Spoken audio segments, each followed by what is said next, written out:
ecstasy.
All right. And we are live. Good morning, good afternoon, good evening, good night, wherever you are. My name is Makini, 90 Arsenal Illustrator, and we welcome you back to another special Draw with Maki, another special Saturday night edition of Draw with Maki, where I just came from watching Spider-Man No Way Home, and I wanted to go live and share my thoughts about it. Just give me a second. Let me turn my music on here. All right, a little too loud. Let me go this back. All right, perfect. There we go. That's what I'm talking about. All right, so yes, I did see No Way Home. We're gonna go into a lot of talk here. Just talk about the film, everything I saw and such, and might really hopefully going deep with this one tonight for at least for about 2 hours. At the same time, I will be doing this as a Draw with Maki segment. So let me turn my camera on I do going to be doing some Spider-Man drawing. A little awkward of a pose, but I'm going to work it with it. So just kind of give me a little bit to work on this one, so it'll come to fruition. But just let me to give kind of a quick summary.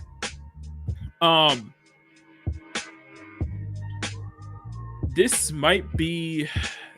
is probably going to be a hot take for me, but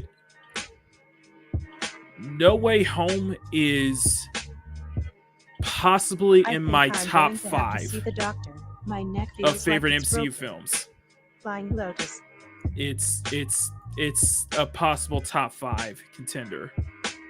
I absolutely loved it. I will happily say that I can say that I absolutely love this film. It was such I saw it the same way I looked at Ghostbusters Afterlife when we saw that. I am very happy about this one, and I will watch this again next weekend. So, but yeah, we're gonna get right into it, guys. A couple of things before we get started. But before we get into it, I want to just say a couple things. First up, for those who have seen the film already, if you've seen the film and you wanna come on and chat about it, let me know. I will send you a DM. We can go chat. We're gonna go real crazy in this. Second thing, I'm making a warning right now. If you guys don't see the ticker, I will be discussing spoilers. You will be warned. I will let you know when, but you will be warned. I will be talking spoilers here, so I'll let you know when. I will let you know when. So, but we'll get right into it. Before we do that, of course, guys, step on that like button, share, stream out. I know I got my Rogue Brothers streaming right now, of course, with the amazing Jeremy of Geeks and Gamers, and I also got and I know we also got the Dump on Sparking News podcast. We got Fat Steven's Pub stream. We got so many people streaming right now. It's gonna be absolutely insane. But fuck it, I just wanted to go and talk about it. So anyway, thank you guys so much. Please step on that like button, share, stream out. If you guys brand new here, please subscribe. We're gonna do it. This is a draw and talking stream, basically. So all right, first let's go ahead and say hi to everybody. First up, Grumpy, good to see you, my friend. Santa Matron, good to see you. Mads, good to see you, sweetheart. Chaos Hoy, good to see you. Chaos Hoy, also, about last night's stream, what happened was my internet was down. So my internet was down. Internet not working, so we got it fixed and everything. So that's all taken care of. That, man, good to see you. I'll be playing with you tonight, later on tonight after this stream, so get ready. And yeah, I think that's about it. Okay, so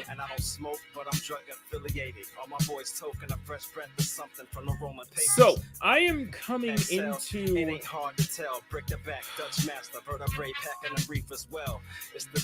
I guess before where can I start? Where do I start? I'm coming into this as someone who's had problems with the way Disney someone who has had problems with the way Disney and Kevin Feige and the MCU treated the Spider-Man mythos. Not just how they portray Spider-Man, but how they portray the entire mythos as a whole. I am, as many who probably don't know, Spider-Man is, of course, one of my all-time favorite heroes, next to Batman, next to Nightwing, and I am a huge, I've watched the 90s cartoon religiously. I've watched Spectacular Spider-Man. I've read the comics. I know a lot of the big story points in the comics, different runs. There are so many characters in this mythos that I absolutely love and adore. I've said this numerous times that I think the best interpretation of Spider-Man that we have seen in the past couple years in like this modern era is Yuri Lowenthal's portrayal of the character in the PS4 game. It is I absolutely love this character so much. I love everything about this character. This is the character that has been the most relatable, not only to me but to millions upon billions of people for decades. It's just there's something that you always connect. There's something to connect with in regards to Peter Parker and Spider-Man.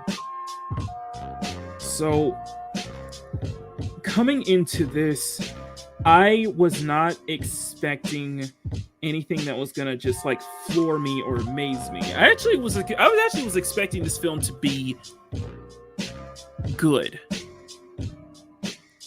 I was expecting this film to be good, but nothing special.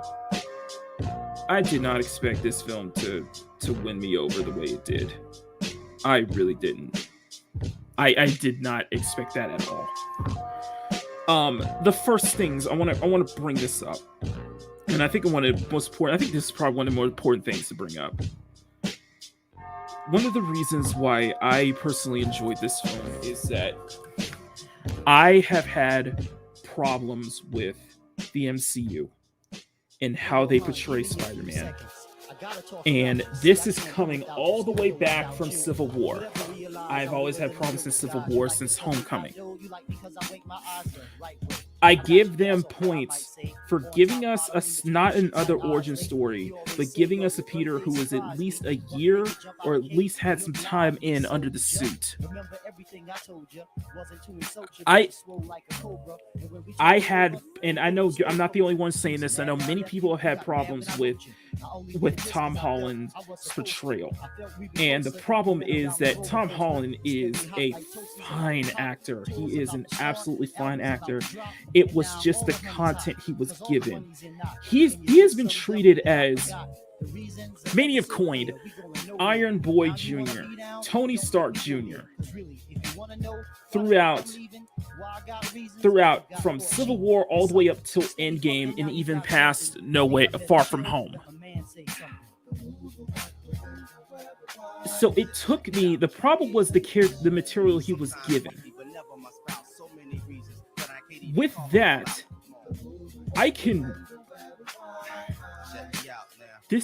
he didn't sell me up until this film. He did. This Tom Holland was fantastic in this film. There was not a single moment that I did not enjoy his performance, because it didn't feel like it was Tom Holland playing Peter Parker as Tony Stark Jr. Iron Boy. It felt like Tom Holland playing Peter Parker and playing Spider-Man. He nailed it in so many ways that I just made me smile. It felt like he finally came into his own. It felt like in some ways it felt like a coming of age kind of film for him, because he's finally grown into the suit. I can now believe him as Spider-Man. I can now believe him as Peter Parker. The little things, the things that the way he has been doing so well to play off just the huge supporting cast, from Marissa Tomei's Aunt May to Jon Favreau's Happy Hogan to Ned to Zendaya's Michelle. Fan-freaking-tastic. Not only that, Zendaya sold me. Zendaya finally sold me over on this. She is still not MJ. I do have a problem with they're using Watson as her original surname, because she's still not MJ to me. She never will be.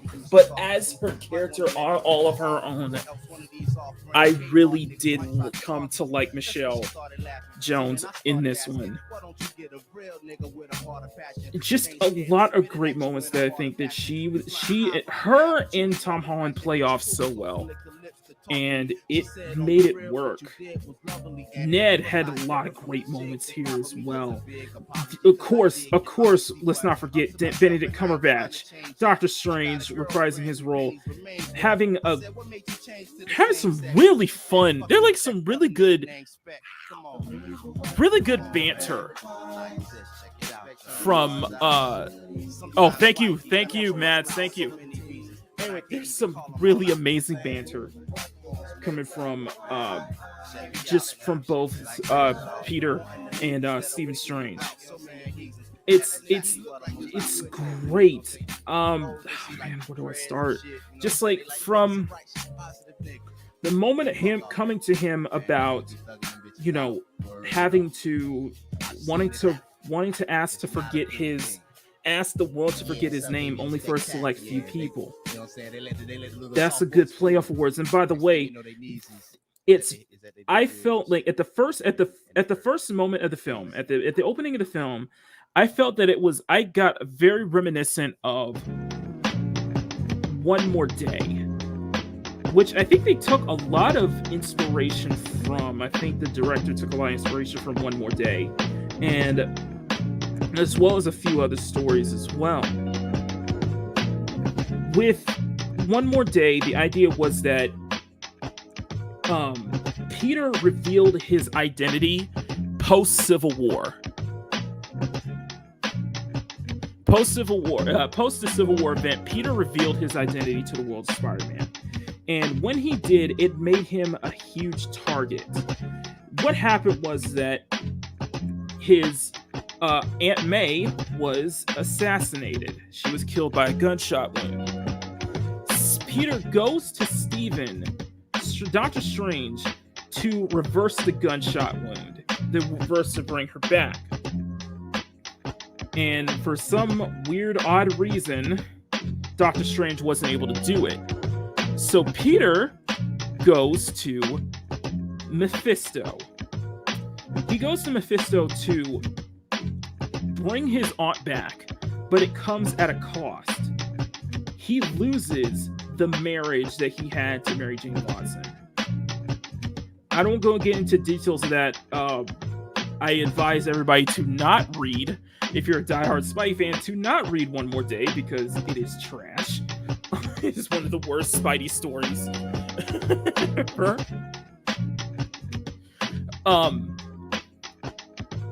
This had similar beats to that in that Peter being revealed after the events of Far From Home, where Jake Gyllenhaal's Mysterio reveals in footage that Peter is Spider-Man, and it makes him a target. It makes him public enemy number one, basically. It's a similar prospect in that it's messed up his life. It's messed up his life, Ned's life, Michelle's life, Aunt May's life. Pretty much everyone's come in contact with him or is in close friends with him. And he goes to Doctor Strange to find a way to be able to reverse that, and they use a spell to do it. However, Peter, through his, teenagerness in a way, he's constantly telling Strange, I want every person to forget I'm Peter Parker, to forget that I was Spider-Man, except for this person, except for that person, except for that person. What it does is that the spell, it creates a kind of a mess. He kind of messes it up. It creates it creates a rift to where you have characters, you have villains from other universes come in, and a lot of it was on Peter for that.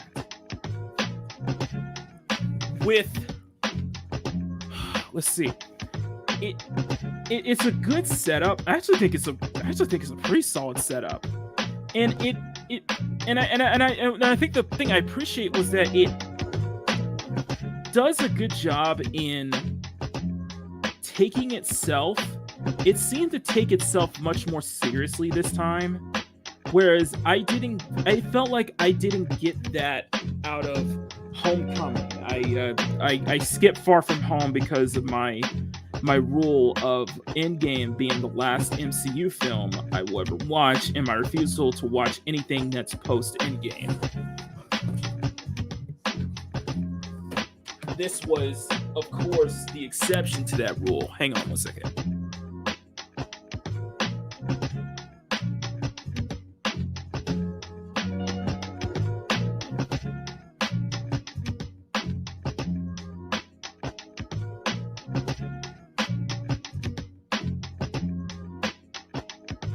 This, of course, being the exception to that rule. And man, where do I start? Where does it continue? It opens up. The first villain you'll see is, of course, Alfred Molina's Dr. Otto Octavius, Dr. Octopus from Spider-Man 2. And I want to say that Alfred Molina's role was fantastic. He was just as, I would say that he was just as good as he was in Spider-Man 2. If not better, but definitely just as good. And I feel like it gave one thing that I think was kind of surprising. I really found surprising in this film was the feeling of closure. There was a lot of closure going on throughout this film with so many different characters from past films. There was so many just different closure coming on for so many different characters. The next villain we see is, of course, Willem Dafoe's Green Goblin from Spider-Man 1. And I want to say this, Willem Dafoe has arguably probably one of the best roles one of the best roles in the film, hands down.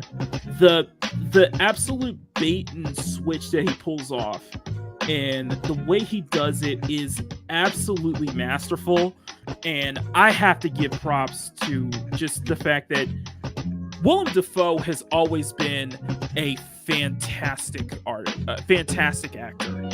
He has always been a great actor, and there's so many great actors. The next villain we see, of course, is Sandman, Thomas Hayden Church from Spider-Man 3, which he wasn't so much so as a villain as that someone who wanted to get back home and back to his daughter. In some way, he was kind of sidelined. In some ways like that. But not before that. And I think somebody who kind of got someone I think who definitely got more of an elevated role, and someone who I think really made his character stick a bit more was, of course, Jamie Foxx's Electro. I was not a fan of how they kind of handle Electro in ASM2, and I will get into other stuff as well. But I liked what they did here. I really did. Especially with the ending. I will admit, there are a couple lines in this film that made me roll my eyes.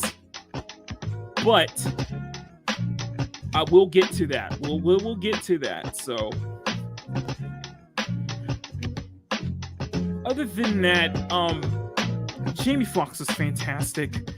Alfred Woodley, just like having all of the, and of course we didn't get enough of Kirk Connors, the Lizard. We did not get enough of that. And I feel like we probably should have gotten a little bit more of that. And I like how it did kind of handle. There are plenty of funny moments throughout. They did an absolutely fantastic job. Fatal, Mads, if you guys want to come on and talk about the film, let me know. I will send me a DM and I will send y'all an invite. Invite y'all into the stream. And of course, it goes for anybody else who's actually watched the film and wants to come on and talk about it. Let me know and I will send you guys an invite as well. Just fan-freaking-tastic all around. Fan-freaking-tastic cast all around. But of course, we got to... Of course, we got to bring in one of the main stars, which is the cameos. The cameos from both Tobey Maguire and Andrew Garfield, Sam Raimi's Spider-Man, and Mark Webber's Spectacular Spider-Man, respectively. I see this film, and this is where I'm making the comparison to Ghostbusters Afterlife. The way they handled the member berries, the way they handled the cameo appearances is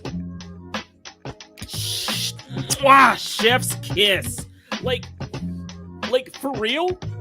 Like no joke. My entire theater was almost packed, and everybody was cheering the moment they saw Andrew Garfield walk through the portal. Everybody was cheering. The moment that they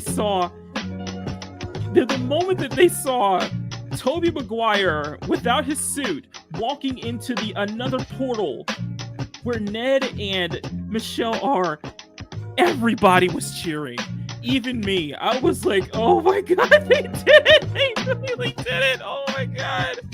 I was just absolutely floored. I loved this scene. Just seeing it, it wasn't just a nostalgia, like people will probably criticize this as like, you know, overuse of member berries, overuse of too much nostalgia and such, but the way they did it, I absolutely adore. The way I did it, I absolutely loved. There's great moments. There are just great character moments and great lines between just Toby and Andrew. And seeing them all together, I was like, I would love to see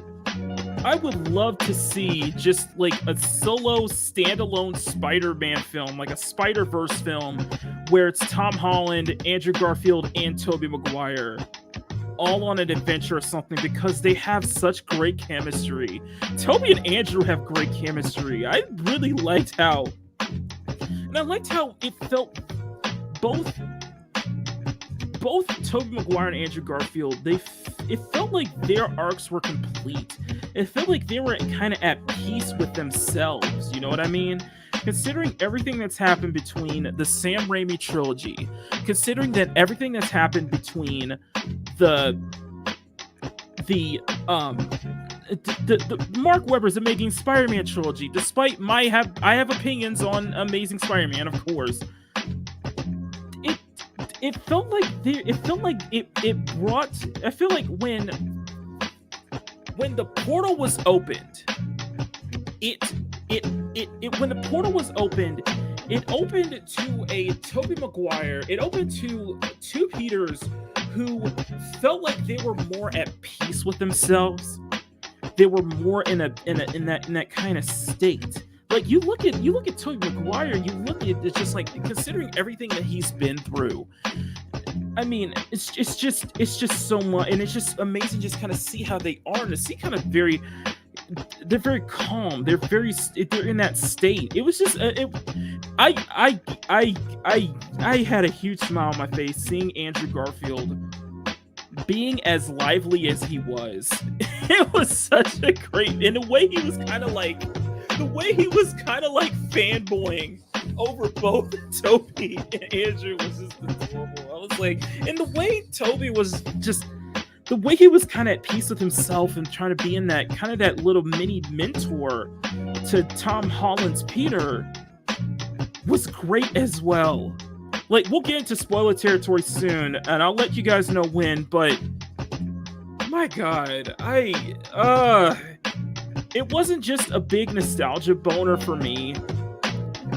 It was legitimately how you handled those characters, and how, like Ghostbusters Afterlife, this film is a love letter. It is a fucking love letter to everything that came before it. It is a love letter to all three films. It is a love letter to the entire mythos, the entire history. And the fact that we got to see not only two of everybody's favorite Spider-Man, both characters together, but the fact that we had Tom Holland finally coming into his own, coming into that role, and just absolutely selling it. I felt for him. I did. I legitimately felt for him throughout the whole way. The way he handled it was absolutely fantastic. Other characters as well. Doctor Strange, of course, fantastic.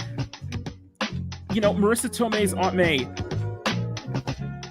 really good. Although although I will admit, and hey Cherry, hey Snowdub, hey guys, I'm going off on it, but it highlights. I think what they did with Aunt May was good. I think it was really good. My problem is that it highlights what a lot of my issues were concerning the past 3 films and Disney's overall handling of the character and its mythos. It's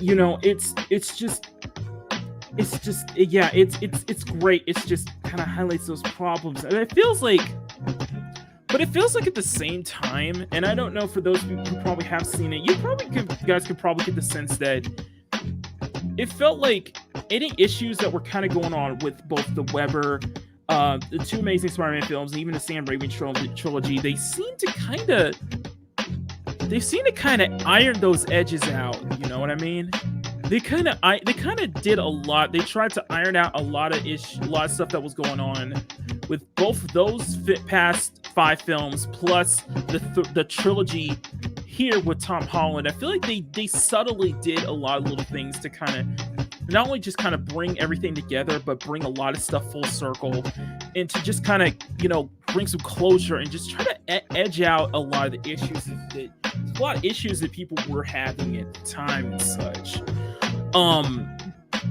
There was never, and I know people are, I don't like using, and I'm not going to use the W term. I'm going to use more of a didactic identity politics we'll say that from an identity politics standpoint, outside of 2 lines that made me kind of roll my eyes, that roll the eyes in the back of my head a little bit.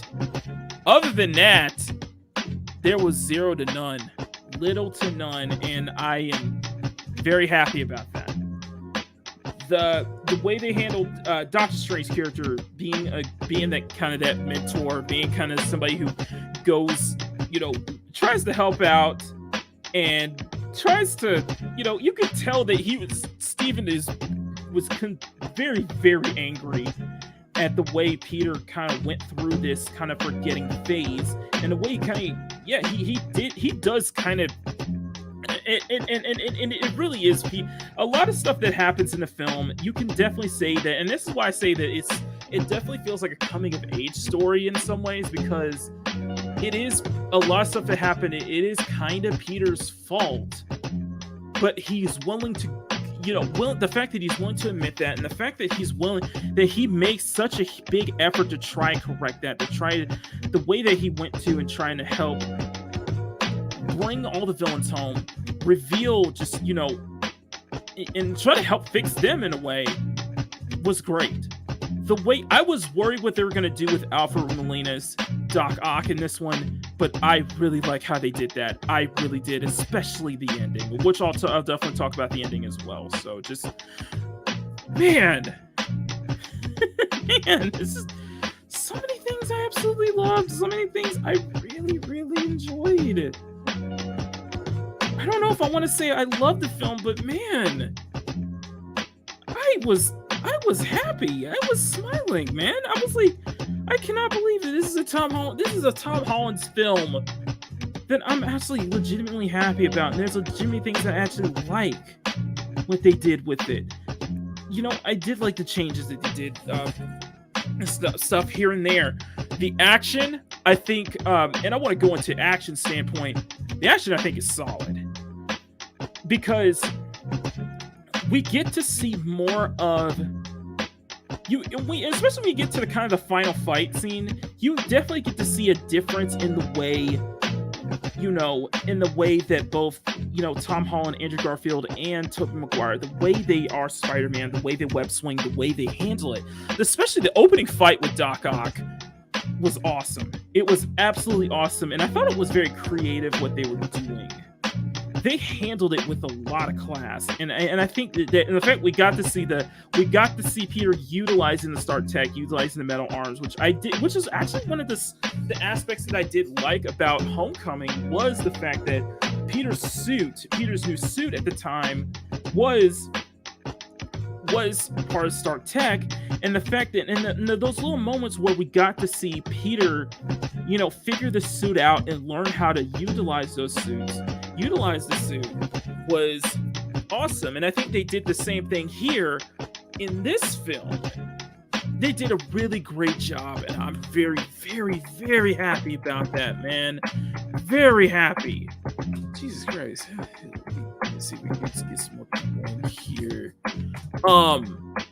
Hang on one second. Runner, I see you in the chat, my friend. If you want to come on, let me know, and we'll send you a link. Where are you, my friend? It's Runner. There you go. All right, let me drop Runner a link so he can come on here. This has been let me get into it because I know, like I said, anybody else who saw the film and wants to come on and talk, just let me know. Shoot me an email, shoot me a DM on Twitter, and I'll send you the link. But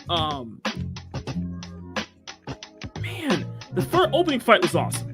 The opening fight was great. The subsequent fights they did after the fact were solid as well, because you saw Tom Holland really come to his own. You kind of see more of the distinction between the styles, kind of the different styles when it comes to fighting, when it comes to traversing, when it comes to web swinging from the three Spider-Men. And by the way, and I want to say it's like, Toby and Andrew Garfield, they appear near the end. They appear near the final act. So it really does feel like some kind of dream matchup, a dream team, like an all-star kind of film, and they continue just, man, so much. Anyway, give me 1 second. Let me bring in both Metal Bats. How's it going, guys? Hey. Hello. All right. So, who's first? Let's. I guess we'll go around the horn. Mads, Runner, who wants to go first? Go ahead. General thoughts. Okay. Yeah. Overall, I enjoyed the movie for what it was. I do have a few gripes with it. Okay. Mostly towards like the first half. Really, I would say as soon as yeah, like some of the MCU humor is still kind of cringe. The only things I laughed at were like the one-liners from the older characters. Right. Like when Norman said, "Oh, I'm somewhat of a scientist myself," I laughed my fucking ass off. That was brilliant. Right. Like stuff like that, like really worked. Are we talking spoilers here? Actually, not yet. Oh, okay. Thought I'd ask. And what else? I'm still not a huge fan of. Actually, hold on a second. Ned kind of annoyed the shit out of me. Still. And I'll get to one thing about Ned that's kind of a plot hole in a way, but it didn't ruin it didn't ruin the film for me. But I'll talk about that. I will say that because I missed out on Far From Home. No, but compared to Homecoming, I feel like Ned was much more, I would say much more tighter. I feel like it was more tighter, controlled humor though. And was it like I thought Homecoming was okay? I didn't like Far From Home too much. Mm-hmm. This is easily the best Tom Holland Spider-Man absolutely. movie. Like there is no argument over that. But and I actually really liked Tom Holland as Spider-Man towards the end. Like he actually felt like Spider-Man to me. Man, I think up until the point where he's in that dilemma where he's having to deal with the fact that you're having all these villains from two different universes cross over. That's where Tom Holland started to. That's at the point where Tom Holland started selling me. Because they were trying to figure how do we bring these guys back home. It was because it was mostly towards the first half, which I thought the first 15 to 20 minutes were like pretty it was like the worst part of the movie for me. Okay. Like I was just like why do people like this movie? That's kind of what I was like I hope it's not like this for too long. And later on, the ball is rolling, and I just had a great time, and I just forgot about all of that nonsense going on. I will. Can I say this? Mm-hmm. Do you think it might have been the strength of the returning cast that really kind of carried. I wouldn't say carried it, but like it was that and just the good storytelling in general overall. Yes, like yeah, like I've heard a lot of people say like, oh, it's just another like nostalgia bait like The Mandalorian and The Force Awakens. I'm like, no. If you think that is listen, that is bullshit.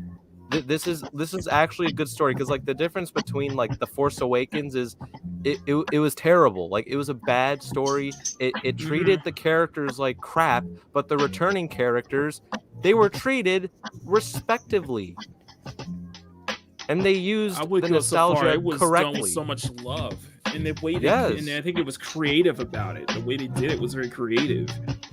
Yeah, and I couldn't believe it was the same writers and director as Homecoming and Far From Home. Like, you know what? I think that's what it was. I think it's just it took time. I think it needed that time to kind of figure things out. And I think it was just a need that time and experience behind the camera to get it rolling, and they freaking nailed it. They freaking nailed it. They did. Yeah, they did. Another thing I still didn't like was Jamie Foxx's Electro. Look at that. Runner's gotta go. No. I get it. I get it. I like Jamie Foxx as an actor, but I'm sorry, it's just Jamie Foxx playing Jamie Foxx. It's much better than ASM2. It's better than ASM2. Yeah, no, that is still my least favorite Spider-Man. I know, Fatal. I want to apologize. I want to preface this. I like Garfield Spider-Man overall, but ASM2 was fucking trash. It's very bad. No, way better design though for the character. I loved that. I loved the effect with the lightning bolt mask. I thought that was brilliant. I remember seeing that in the trailer and I was like, holy shit, they actually like got the actual character design right, because I hated the blue, like, I don't know. The rest of the villains were pretty good. I mean, I didn't care for the lizard too much. He didn't give much to do. I liked Sandman. He was great. He was one of the few things I even liked about Spider-Man 3. Yeah, he was pretty much the only thing to like about that movie. Okay. Yep. Okay, like, I want to go off on an acting standpoint. The acting was superb, and the ones that really sold it for me was both Willem Dafoe and Alfred Molina's, because on one hand, Willem Dafoe technically stole the show. Oh my god, yes he did. This is insane. This like is mental. Before the we way like, they did the bait and switch too was great. The way they kind of helped, the way they helped really repair Doc Ock's character was great. The way they did that with, because they're kind of the really two big stars of the entire Sinister Six that they were throughout the entire film. Yeah. Oh, hey, Dastardly. Anyway, man, I was gonna say Willem Dafoe and Willem Dafoe. You know, Alfred Molina was great, but there's one other actor that really like stole the show for me. But are we gonna get into spoilers now? Like, for I already talked about it, but we'll get into. In the third act. Okay, in the is third it Toby act, or is it Andrew? It was Andrew. He stole the fucking show for me. I thought I was gonna cringe. I thought I was gonna cringe at the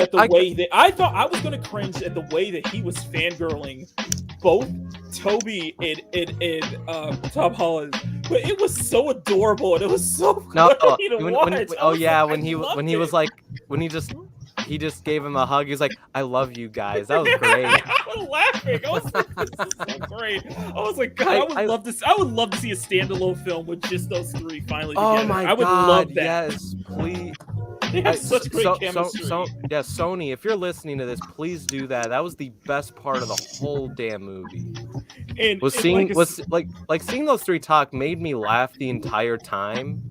Like, it was a huge nostalgia boner, but just that amazing chemistry. It's just, oh my God. Okay. I mean, don't get me wrong. Toby's my favorite Spider-Man overall. That was just the one I grew up with, and Toby was Toby. Okay. First off, before we get to Mads, I need to say one thing, and this is another thing that I think is a huge plus.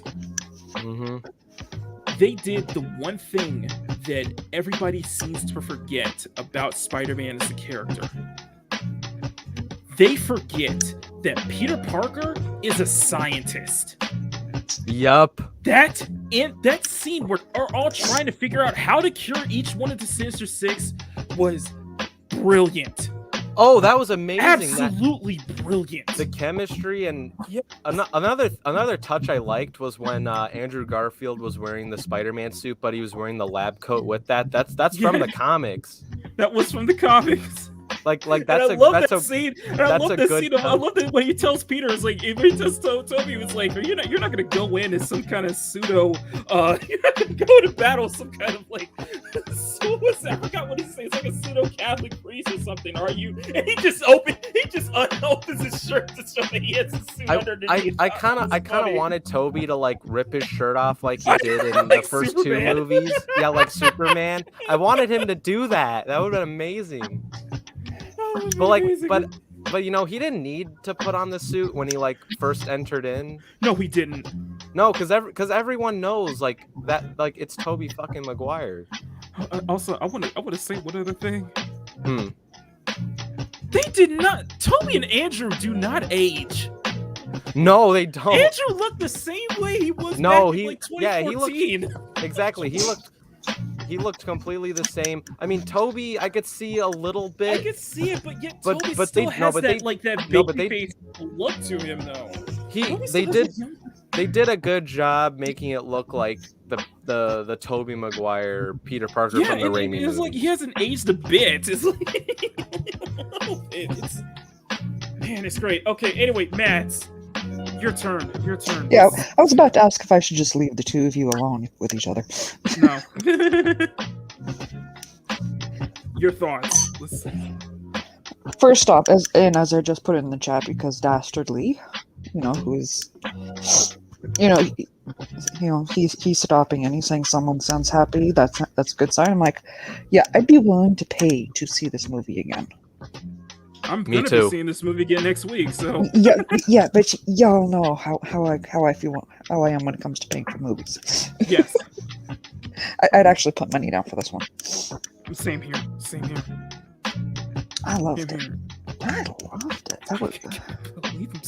I cannot believe that I'm saying that about a Tom Holland Spider-Man film.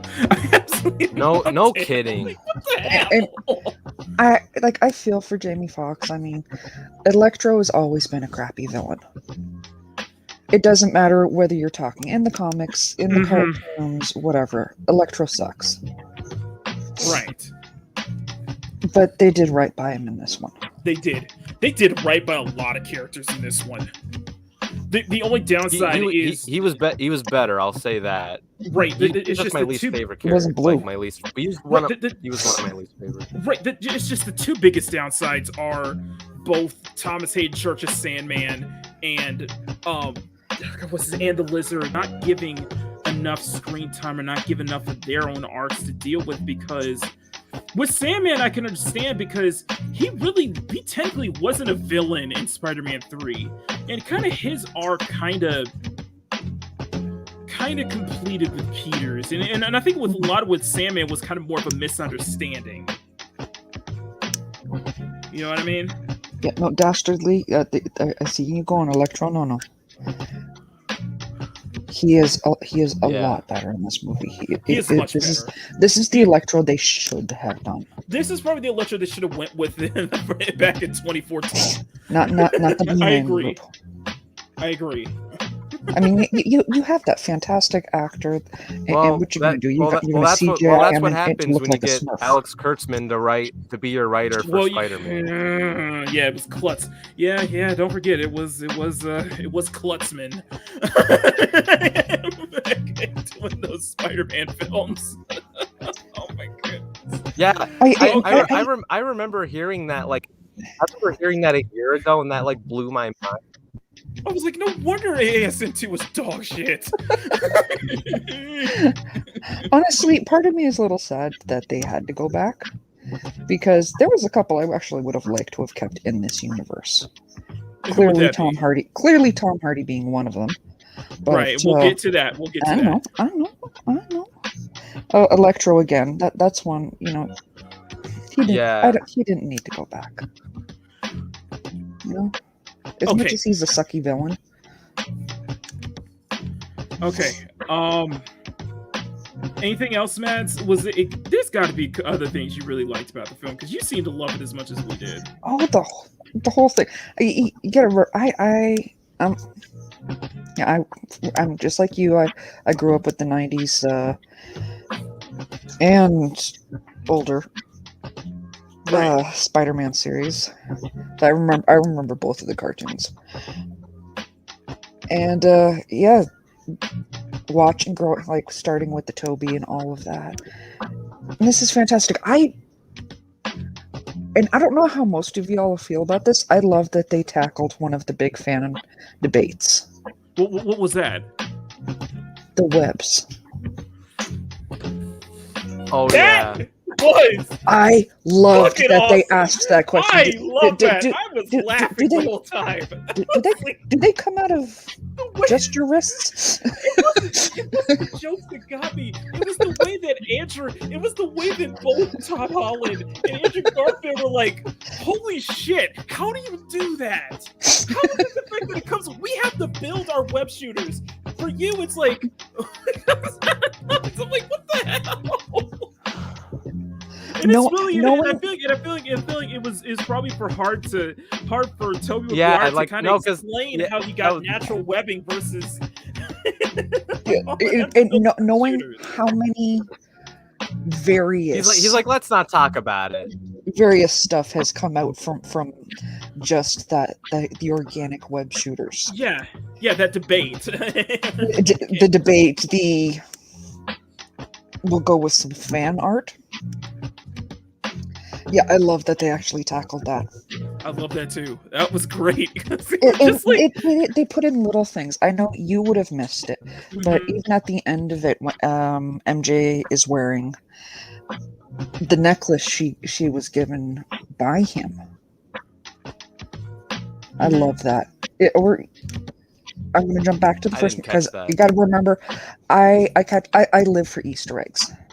Those Right. those little hidden things, and I've over the past couple of days I have binge watched all three of these, so I could go Mhm. into this with the full Tom Holland knowledge, because I hadn't watched any of it before. Right. So I also love that they confirmed in the first one that Miles is in that universe already. Okay. I like that. That was a roll my eyes moment. I'm sorry. That was a roll my eyes moment. I like that. What? I hated. Oh, I yeah, really did yeah, not like the it- way it- they implemented It that. it I kind of really was. That's the one thing I kind of caught with, like, from Jamie Foxx. I was just like, why? didn't. Yeah, I'm sorry. I don't know. It was. I know that. I was know he's in completely there. thrown I'm in just. That could have been. I just feel like that was a throwaway line that should have been handled much better. No, you guys Yeah. don't catch what I'm talking about, do you? Which one? In the first movie. Oh, first film. Yeah, the one that directed him to the ferry. That's Right. Miles' uncle. That's Miles. Yep. Yeah. Childish Gambino's character. Yep. Yeah. But of Oh, I course, knew he'd be. I mean, I knew he's in the MCU because of that. Well, From the start. also another little call to Spider-Man arc. One of Peter's classmates in Homecoming was Cindy Moon Silk. So yeah. Yeah, they did dig up a lot of lesser known characters for this particular universe. And you know what? Good on them for it. Yeah, good on them. Absolutely great on them. I'm gonna say this. I know I know this is gonna be a debate here, and I've said my piece on this, but she fucking did it. Zendaya finally sold me on the Michelle character. I agree. Zendaya finally sold me because I'm going through the ever since Homecoming. I'm like, that's not Mary Jane. Bullshit. That is not Mary Jane Watson. It's not Mary Jane. It's Michelle Jones, and you know what? She was good in this, but that's not Mary Jane still. Right, even the throwaway line where it mentioned like her original surname was Watson and she wanted to jump the Hudson surname. I'm like, oh come on now. like that was around like remember when I said like the first like 20 to 15 to 20 minutes were like the worst part of the movie for me? Yeah, that's like part of it. I did not have a problem with that. It's just because I think there was strong chemistry throughout. It was just minor like things like I don't know the whole like beginning with people like knowing it's I don't know. I thought that whole thing was just weird. Well, it makes sense because it is following up from Far From Home where that's reveals. Yeah, that's probably why because I didn't like that movie too much. But like also I mentioned before, it's a callback to the whole Civil War. I'll mention Civil War One More Day storyline. Yeah, I'll tell you this. There's one thing I liked from.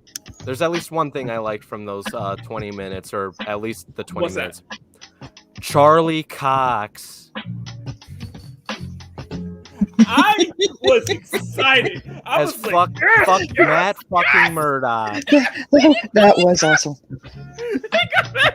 Dude, everyone went crazy in the theater. Like I think I was the only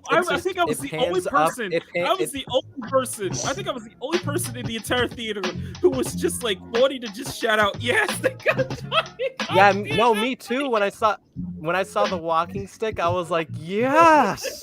I heard his voice, I was like, "Yes." See, for me, that the whole scene just showed off a whole lot of. I'm sorry, you got me excited about this. It just showed off a whole lot of about Matt Murdock for me. That makes me really excited to see him finally see him in this universe. Because for him to have the reflexes to catch it before Peter does. That was awesome. Oh, that was amazing. I'm I said, I'm a good lawyer. I'm like shit. So guys, if you have not watched seasons 1, 2, and 3 of Daredevil on Netflix, please do. I've only seen it is some of the best. It is one of the best shows. Netflix's really Daredevil is one of the best shows. Seriously, I've only seen a few episodes of season 1. It's really good so far. First season's phenomenal. I was like, yes, they did it. Yeah, that was good.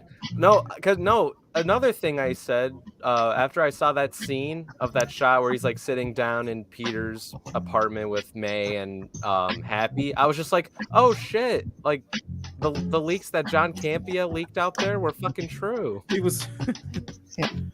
Oh, damn it! Do I have to say asshole. It? Do I have to say it now? What? Yes, John Campea was right. John Campea was right. Unfortunately, yeah. It's gonna happen once in a blue. Well, it was gonna happen once, but technically he was probably right twice because it seemed that Toby and Andrew had a bigger bulge. No, I did not check that out. I don't know how this man. He was so focused. Okay. He was so focused on it. I did not check it out. You know what's remember that plot hole I wanted to mention? That's kind of a spoiler. So you know how Ned gets the sling ring? Mm-hmm. Okay, I am mixed on that. I have some mixed opinions on that. We'll get into the negatives next. So okay, I'll get into that maybe when we talk about the negatives. I guess they're too specific. There's a couple. The first, we saw it in the trailer when Octavius reveals to Peter, Michelle, and Ned his name, and they all started laughing. I did roll my eyes at that. Yeah, I hated that too. To be fair, I've heard the argument is just that Peter we haven't seen Doc Ock, the MCU equivalent to Dr. Octavius in this series. Yeah, we probably haven't seen that yet, so it probably makes sense. I still roll my eyes at that just because. Yeah, it's like since he doesn't belong in that universe, it's like I get what they're going for, but I just. Although I'll also give him points. The ending does make it seem like they're going to embrace more of they're going to turn it into more of a true Spider-Man mythos. They're going to make it more. that suit is fucking amazing. Which one? Which one? The Tom Holland in the very end when he's like living in the apartment. That looked amazing. Not yet. Oh, damn it. Not yet.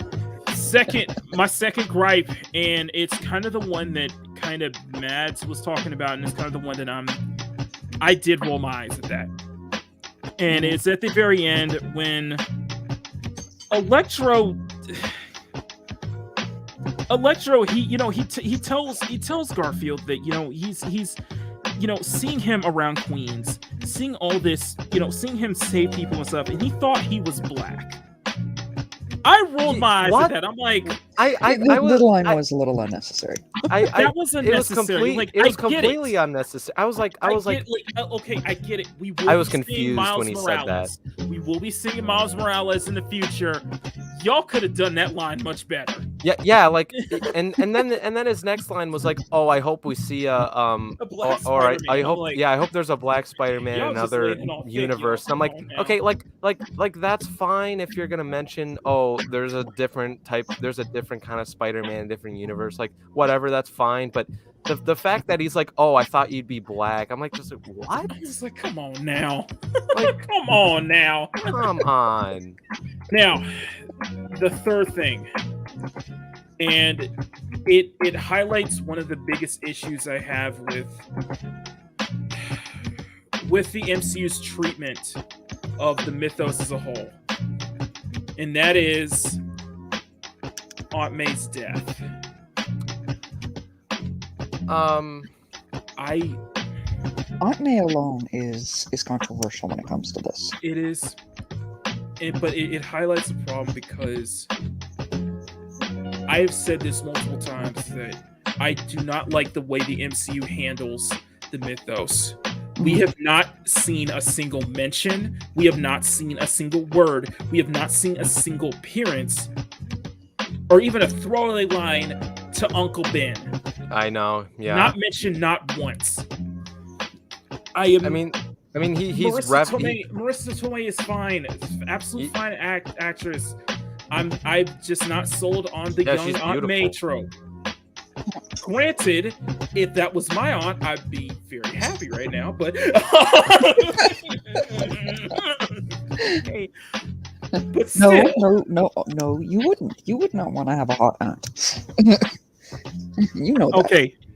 Okay, Marissa Tomei's fine as hell. Okay, yeah. I will get. Okay, absolutely. Yes, I ain't taking that away. I'm not sold on her. You'd be doing the same thing, Oh, how's your aunt? The nice hot. Yeah. How's your granddaughter? I'm not a fan of that. I really am not. The only has my problems with it's referenced like a little bit in Homecoming about Uncle Ben, and like it's referenced in a suitcase in Far From Home, which was kind of dumb. The way they and then it's like, and I wish they had mentioned him at least like once in Tom Holland's universe. And that's not taking away the fact that I think her death was a great point. I think it was a pivotal point to set up the final scene, and it kind of set up Peter's character. I was gonna say, I think that how they did it really that. helped. It helped Tom Holland's character become. It was a big factor of him becoming like real Spider-Man. Because it just highlights just a lot of issues that I have with the MCU and their treatment of the character and its own mythos. Because I've said this numerous times, when you look into Spider-Man, when you read the comics, when you watch the cartoons, when you play the games, you realize that Spider-Man, that entire mythos is its own universe within the 616. It really is its own separate universe.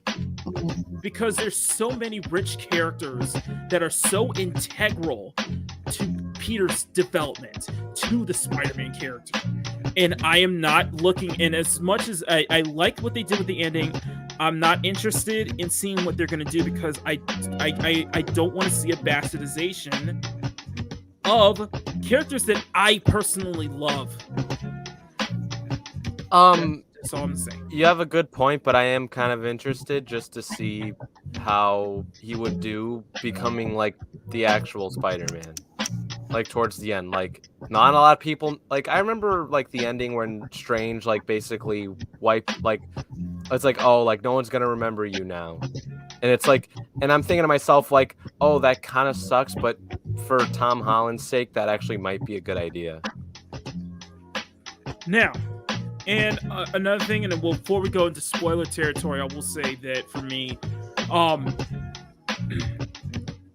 I am afraid that they're gonna set up Ned as like a junior Doctor Strange. That was weird. That was kind of what. That's kind of what. You see, I was worried, and I will be honest with you. The reason why I really liked how they handled Michelle in this one was that I was so worried at the very end that they were going to give her the web shooters. I was so worried that they were going to pull something like that off. I knew they weren't going to do that. No. There's just no way they would do that. No. And I don't think we'd be seeing Michelle again in this next Spider-Man trilogy. Okay. Because Spider-Man's technically like moved on, like he's graduated high school. Finally. You guys want to go into it now? Huh. All right. Before we get started, guys, I cannot stress this out. This is the spoiler part of the stream.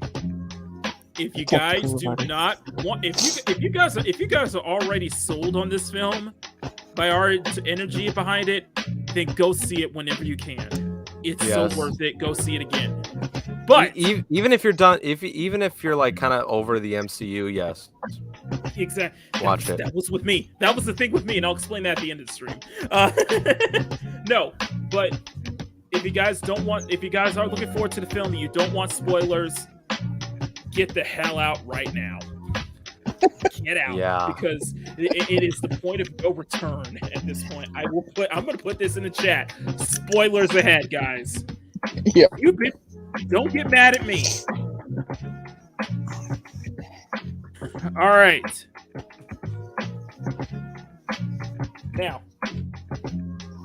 before I say anything, before we really get into spoilers, I'm going to say we'll go around the horn. I loved the final act. I loved the ending.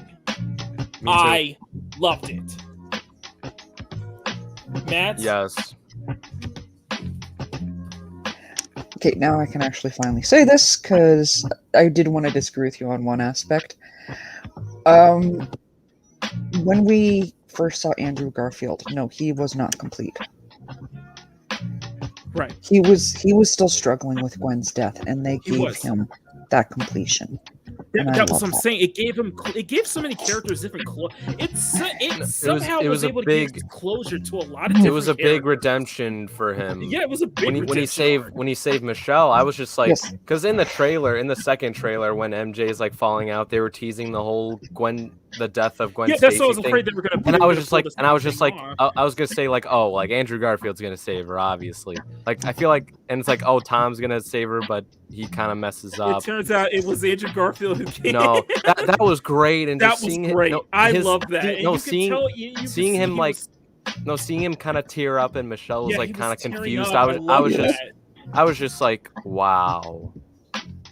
Like that is some powerful stuff right there. Awesome. You know, it's a funny thing. There was a lot of powerful scenes. The powerful scene where they're on top of the rooftop, and we're on the rooftop, and you see both Toby and Andrew, and they try to convince Peter to, to get back into the mantle.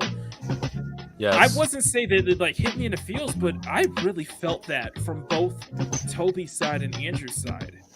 No, it was. I really felt that. Great. Because just kind of looking back at, it's like I think it's safe to say that I love Spider-Man as a character. I love the mythos. I love everything about that character. But if there's a superhero that I would not want to be, it's Spider-Man. I would. I don't care. it's just, I think it revealed that there's too much. It's not baggage, but there's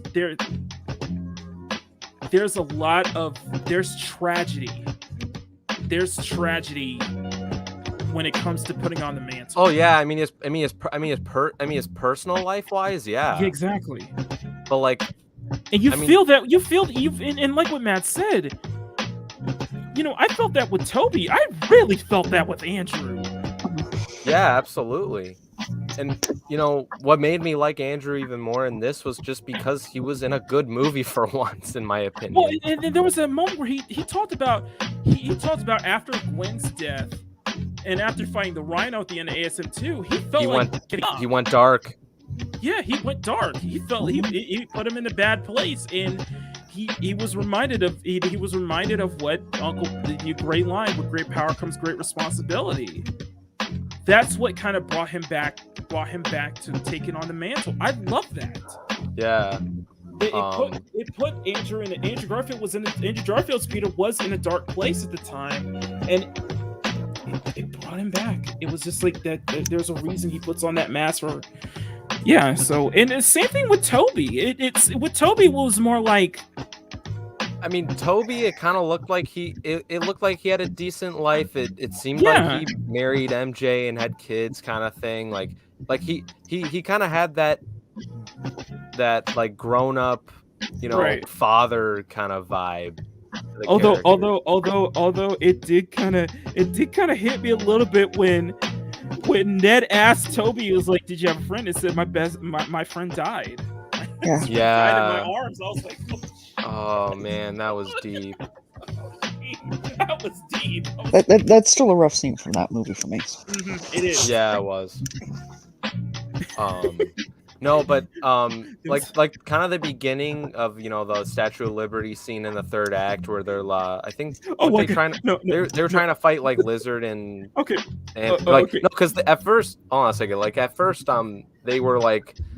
They didn't work so well as a team because 2 out of the 3, no, 1 out of the 3 knew how to work as a team.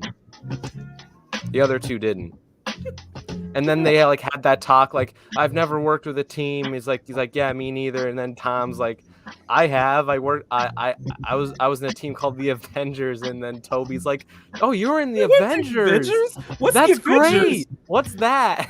He's like, I laughed my ass off so much. That was another funny line where just so jealous of Toby and Andrew the pills they fought. Because when Toby's like, I fought an alien space. I fought an alien man out of space goo.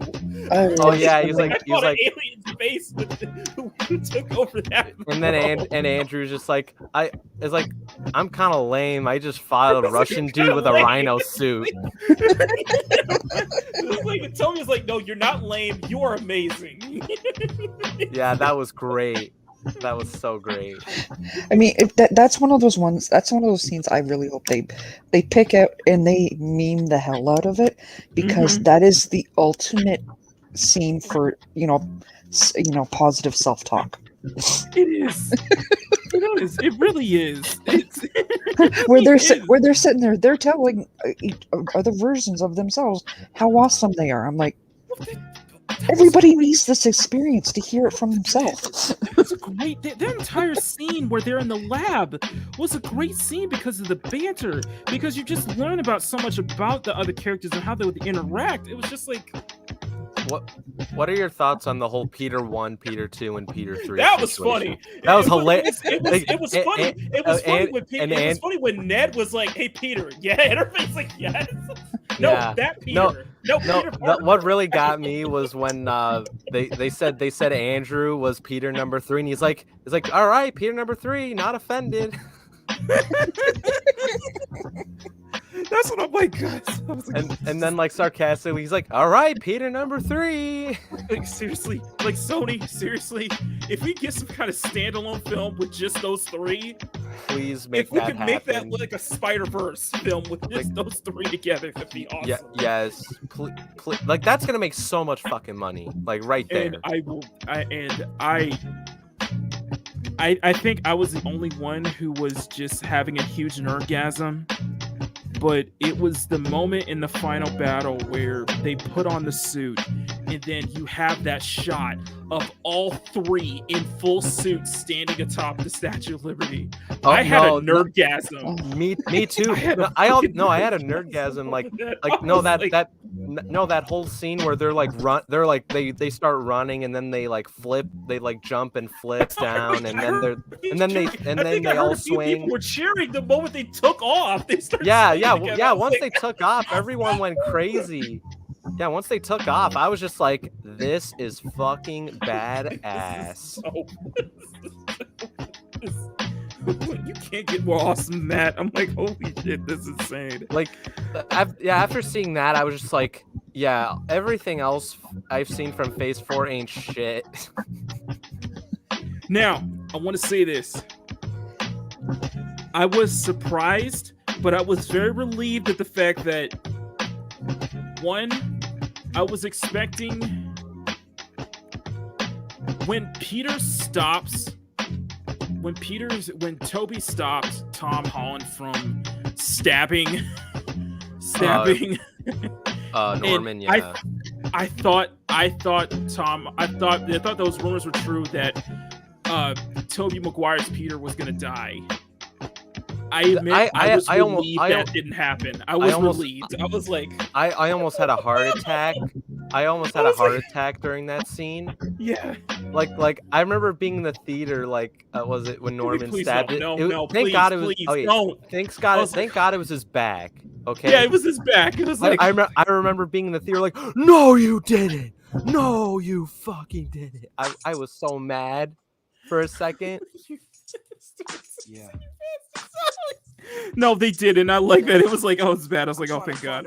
And I was, and then he was okay, and I was like, oh my God. I honestly was expecting Tom Holland to go over that line and just kill him off there. I was like, shit. I knew Toby would stop. I kind of knew Toby would stop him just because, you know, Toby killed the guy that killed Uncle Ben. He told Tom like he regretted it.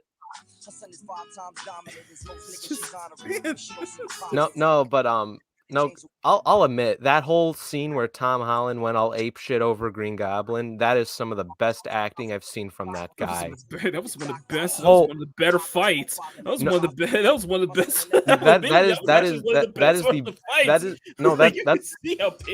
That's the best. Like, that's the best acting I've seen from Tom Holland. I was like, holy shit.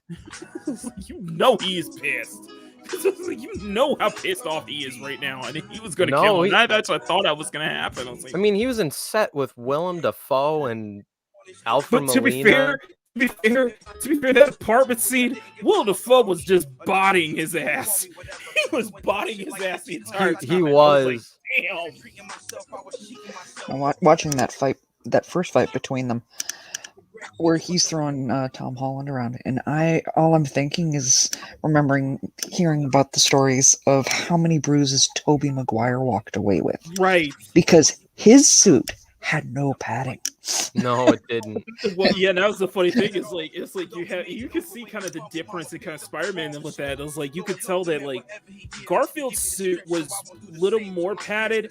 Toby's wasn't. It was just like straight up, just like you take injuries, you're gonna take injuries. And Willem Dafoe, he is a strong dude. So yeah, he walked away. Toby walked away with a lot of injuries during that filming. Basically 2 decades ago from today, like he's still got it. Yeah. Oh yeah. A lot of people still got it. I think it was amazing in that Alfred Molina looked the same way he did in Spider-Man 2. I was like, I wonder how much of that was CGI, but I was gonna say, I mean, the de-aging on Norman looked fucking amazing. Yeah, it did. And I will happily say this. I really did like that. I did really like that Osborn didn't stab. I was expecting him to stab Tobey Maguire at the very end, and he didn't. I'm so happy to see that. Yeah, he stabbed his back. So that. Yeah. No. Sorry, not Osborn. Octavius. I was expecting Octavius to kill Toby right there, but no, he did. But he I stopped was so Electro. happy. Oh, I was like, oh my god, that was great. I was like, yes. Because I remember being confused. I'm like, what? I thought you were. Well, because good. I'm like, okay, Spider-Man 2 brought him so much closure. So I'm like, how are you gonna do this again? And then it's like, okay, so they brought Octavius back before he was fighting, before the final fight in Spider-Man 2. So it made sense. And it even gave him so much more closure, especially with how Peter was able to repair his chip. Mm-hmm. That was great. How they did that with Electro, that was great. That made him more human. They actually humanized his character more. That's why I think I was like, this is a much better Jamie. It's a better design for him. Yes, way better. Because I was expecting him to completely just turn on everybody like the way throughout the rest of the film, but it didn't. Now, the ending. Now, some of the endings. And now the ending's like a multifold of different stuff, though, I'll admit. The first ending, like to see all three Spider-Men hug it out was a great moment. I'm sorry, that was an absolute beautiful moment. Three Spider-Man hug it out before they leave. That was great.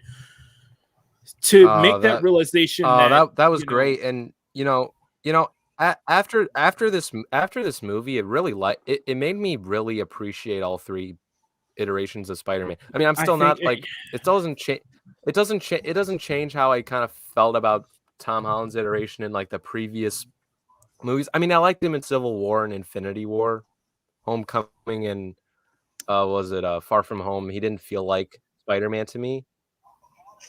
But I liked his Spider-Man towards the end. Like it felt like Spider-Man. I'm glad you said that because it kind of makes me have much more of a positive. Like what happens in Far From Home is made me actually made me appreciate not only the Raimi trilogy more, but it actually made me feel more positive about both of Garfield's films. And like I said, I think ASM2 is trash, but it actually feels like it brings so much closure to that. Yeah, I think the problem. Go ahead. No, yeah, I was gonna say like after walking out of this movie, I'm just like, you know what, I might revisit the Andrew Garfield movies again sometime. Because I think never thought I'd ever say that, but I might. Despite my issues, despite how I felt that Andrew was way too Edward Cullen from Twilight with his heroes as Peter, he had a lot of potential. He had a lot of potential. No, he like Andrew was a great Spider-Man in those two movies. It was kind of great seeing kind of them play it off. But I didn't like his Peter Parker. I was very critical of his Pete. One thing that I really liked was how jokey Toby was at Spider-Man at the very end. I actually like that. That was great. It was seeing the three of them together really helped for me. Like I said, Toby was Toby in this movie. Go ahead, Mads. Yeah. But yeah, seeing the three of them together really helped for me to understand why I like each three of them. Mm-hmm. And I always have. For me, I see them not just as Peter Parker, but in the different versions that Peter has played over the years. Where Toby is the classic Peter Parker Spider-Man that all of us know and love. Andrew Garfield's more of the Scarlet Spider persona. Right. And where Tom Holland, as we've seen him so far, has been the Iron Spider. And I guess for me, that mental has helped. I've always felt that the differentiation. I've always felt that Toby's was the more grounded, was more grounded to earth, and was the much more human. Yes, because there was because I think you don't understand with the Sam Raimi's trilogy is that there is a human factor that Toby was able to bring in, and he did it with so much class. It's just that it defied his role. It defined his role because he brought so much human to the character. So, and I'm happy to, and I'm very happy to say that Tom Holland did the exact same thing here.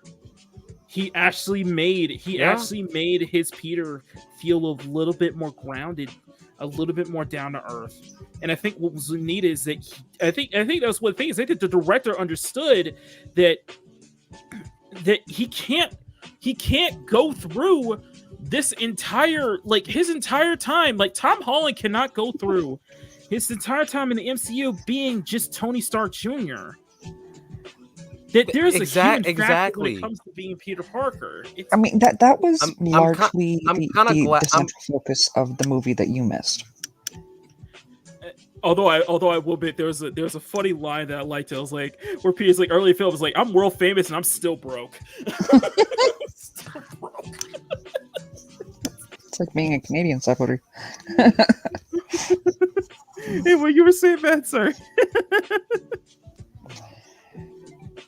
I think I lost it. Okay. Okay.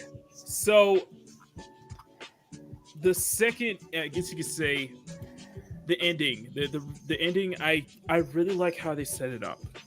I really like the fact that, you know, it comes back to Peter having to understand that for this to work, for everything to kind of make it work, he has to make a sacrifice in that everybody's going to forget who he is, including Michelle, including Ned. It's a good thing that Ned forgets, you know. I'm gonna say this. The way they did the ending was very reminiscent of Spider-Man, was very reminiscent of the PS4 game. Yes. I was going to say that. I think they took direct inspiration from that. I saw that exact same thing when I saw that. Like, the apartment looked exactly like from the game. Mm-hmm.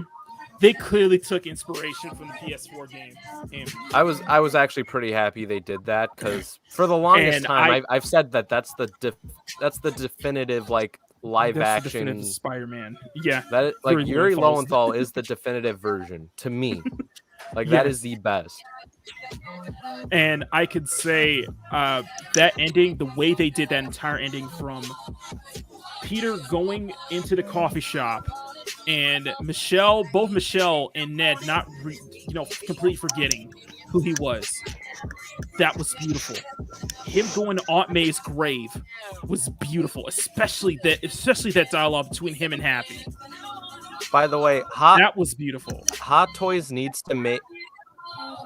Mm-hmm. Yeah. By the way, Hot Toys needs to make that classic Tom Holland Spider-Man suit in the very end of the movie. They need to do that. Ending was superb. That ending was amazing. Ending. I thought it was a beautiful ending. It was, because he's now on his own, and the fact that he dons the classic suit as his default. That made me so happy. That is awesome. I was like, that is just perfect. That was absolutely perfect. And you know, just like Az and Gary, I was like they need to make a Hot Toy for this. I'm like, oh shoot! Pay attention to the doll customizing. There was the side of YouTube. Somebody will make a doll out of it. Yeah, some third party will. Yeah. But I did not expect this film to kind of have those kind of powerful moments. But yet all those moments encompasses what Spider-Man is. Yeah, what Peter Parker is. Like the and returning, why we love this character. Yeah, so like much. the returning. I was gonna say, like, this feels like the least MCU movie I've seen. Yeah. Like, it did so not. Weird. It felt like an actual Sony Spider-Man movie. It felt. There were moments it felt like it didn't feel like an MCU film. It felt like a Raimi film. It felt like Spider-Man 4 in a way. I saw that. It was a mix between Spider-Man. It was a mix between Spider-Man 4 and The Amazing Spider-Man 3. Yeah, it's just like, and Please make please make Spider-Man 4 happen. Please just make so Spider-Man. much closure, so much bookend to it. I am so happy they did that. Really am. Yeah. And like I said, that ending was absolutely beautiful. The way they did that, the way that Peter had to make that sacrifice, and everybody forgetting him. That moment that it was in a real world that would be creepy, but that was actually an awkward and actually a natural moment. Seeing both of them stare at each other and just Peter wanting so bad to say something. No, Tom Holland wants to so bad say Yeah. something, but he can't. It's like I was super glad they did that, because one of my biggest criticisms was because Spider-Man has always been like a very independent character, and now they've made him the independent character. It was very reminded of the choices that Peter has to make in his life when he dons the costume. I reminded of why one of the things that I loved about the PS4 game was the ending. Peter had a choice of using the last bit of that serum to save his Aunt May or save it to save the entire New York, and it was the hardest decision he had to make. He chose to save New York and let his Aunt May pass away. That was a powerful ending. Yeah. That was a powerful ending. That very end was very Spider-Man PS4-esque. Yeah, it was, and I absolutely loved it. Do you want to guys want to go into the after credit, the mid credits? Yes. Oh yes.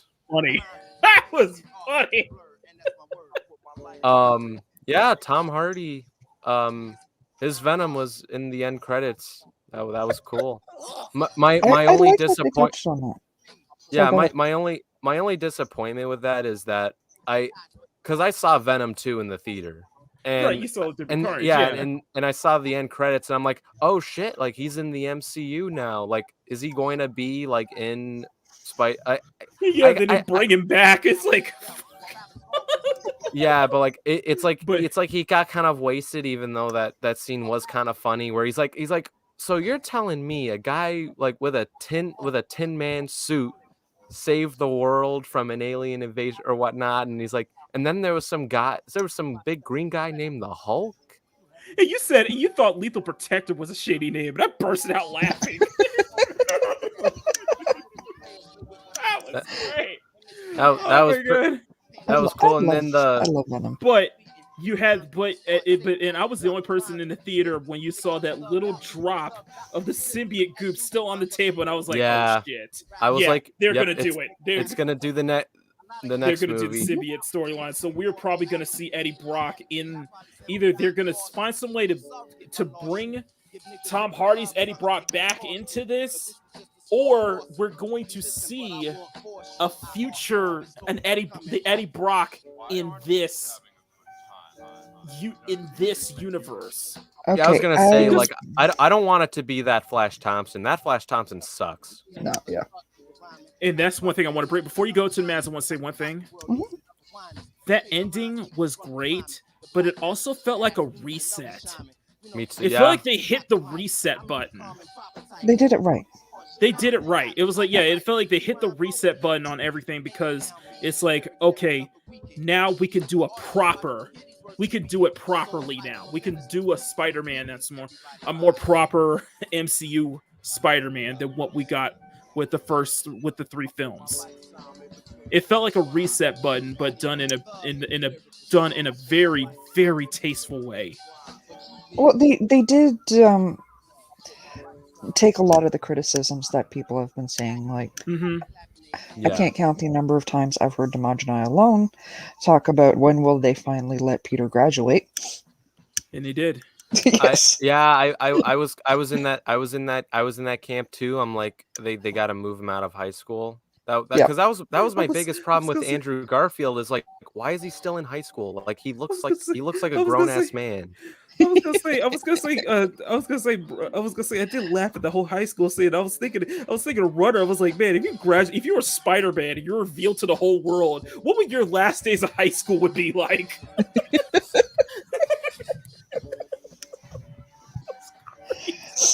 Oh my god. Oh my god, there's so many great books. But I do like how they explained in that end, particularly in that end credit scene, why each one of the villains were the ones that came through. Mm-hmm. And the fact that why Venom was one of them. Because of the whole symbiote memory thing, and which does kind of leave me feeling a little sad for that particular Venom, being able to share memory with Topher Grace. I mean, I that would baby. have okay, maybe exaggeration, but I would have walked out of the film if one of the villains that they decided to bring back was Topher Grace's A-Rock. I'm like, oh fuck you. That being said, I would totally love to see Topher Grace's Venom versus Tom Hardy's Venom. Just somebody make this up for me in like a 5-minute clip of where, Tom Hardy's Venom just picks him up and goes, "Oh yeah," and eats him. Just Runner, that's all I want to see. Yeah, Runner, I'm here. you Sorry, my internet cut out. Okay. I was gonna say, Runner, if you were Spider-Man, you were revealed to the world, what would your last days of high school would be with everybody knowing?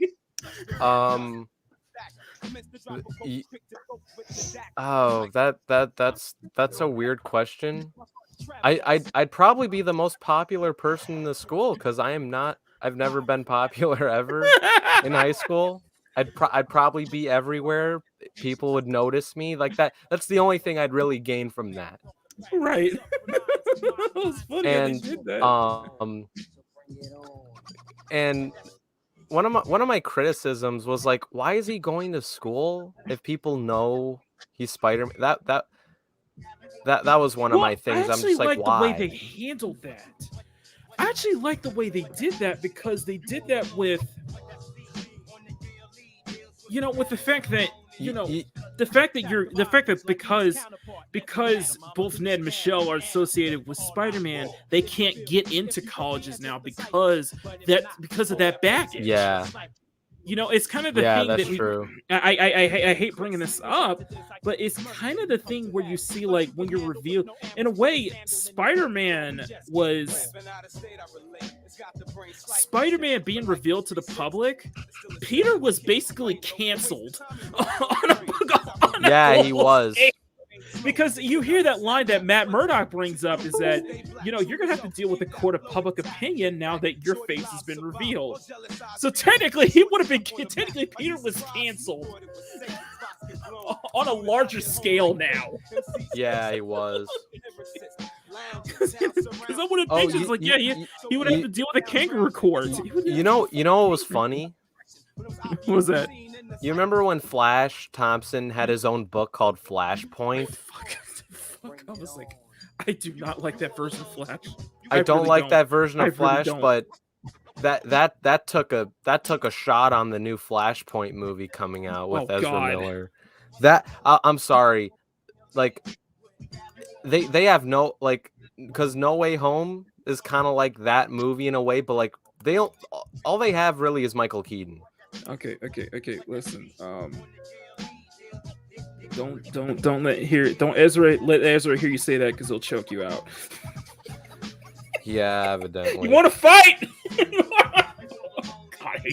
God, I hate that. No, because sorry.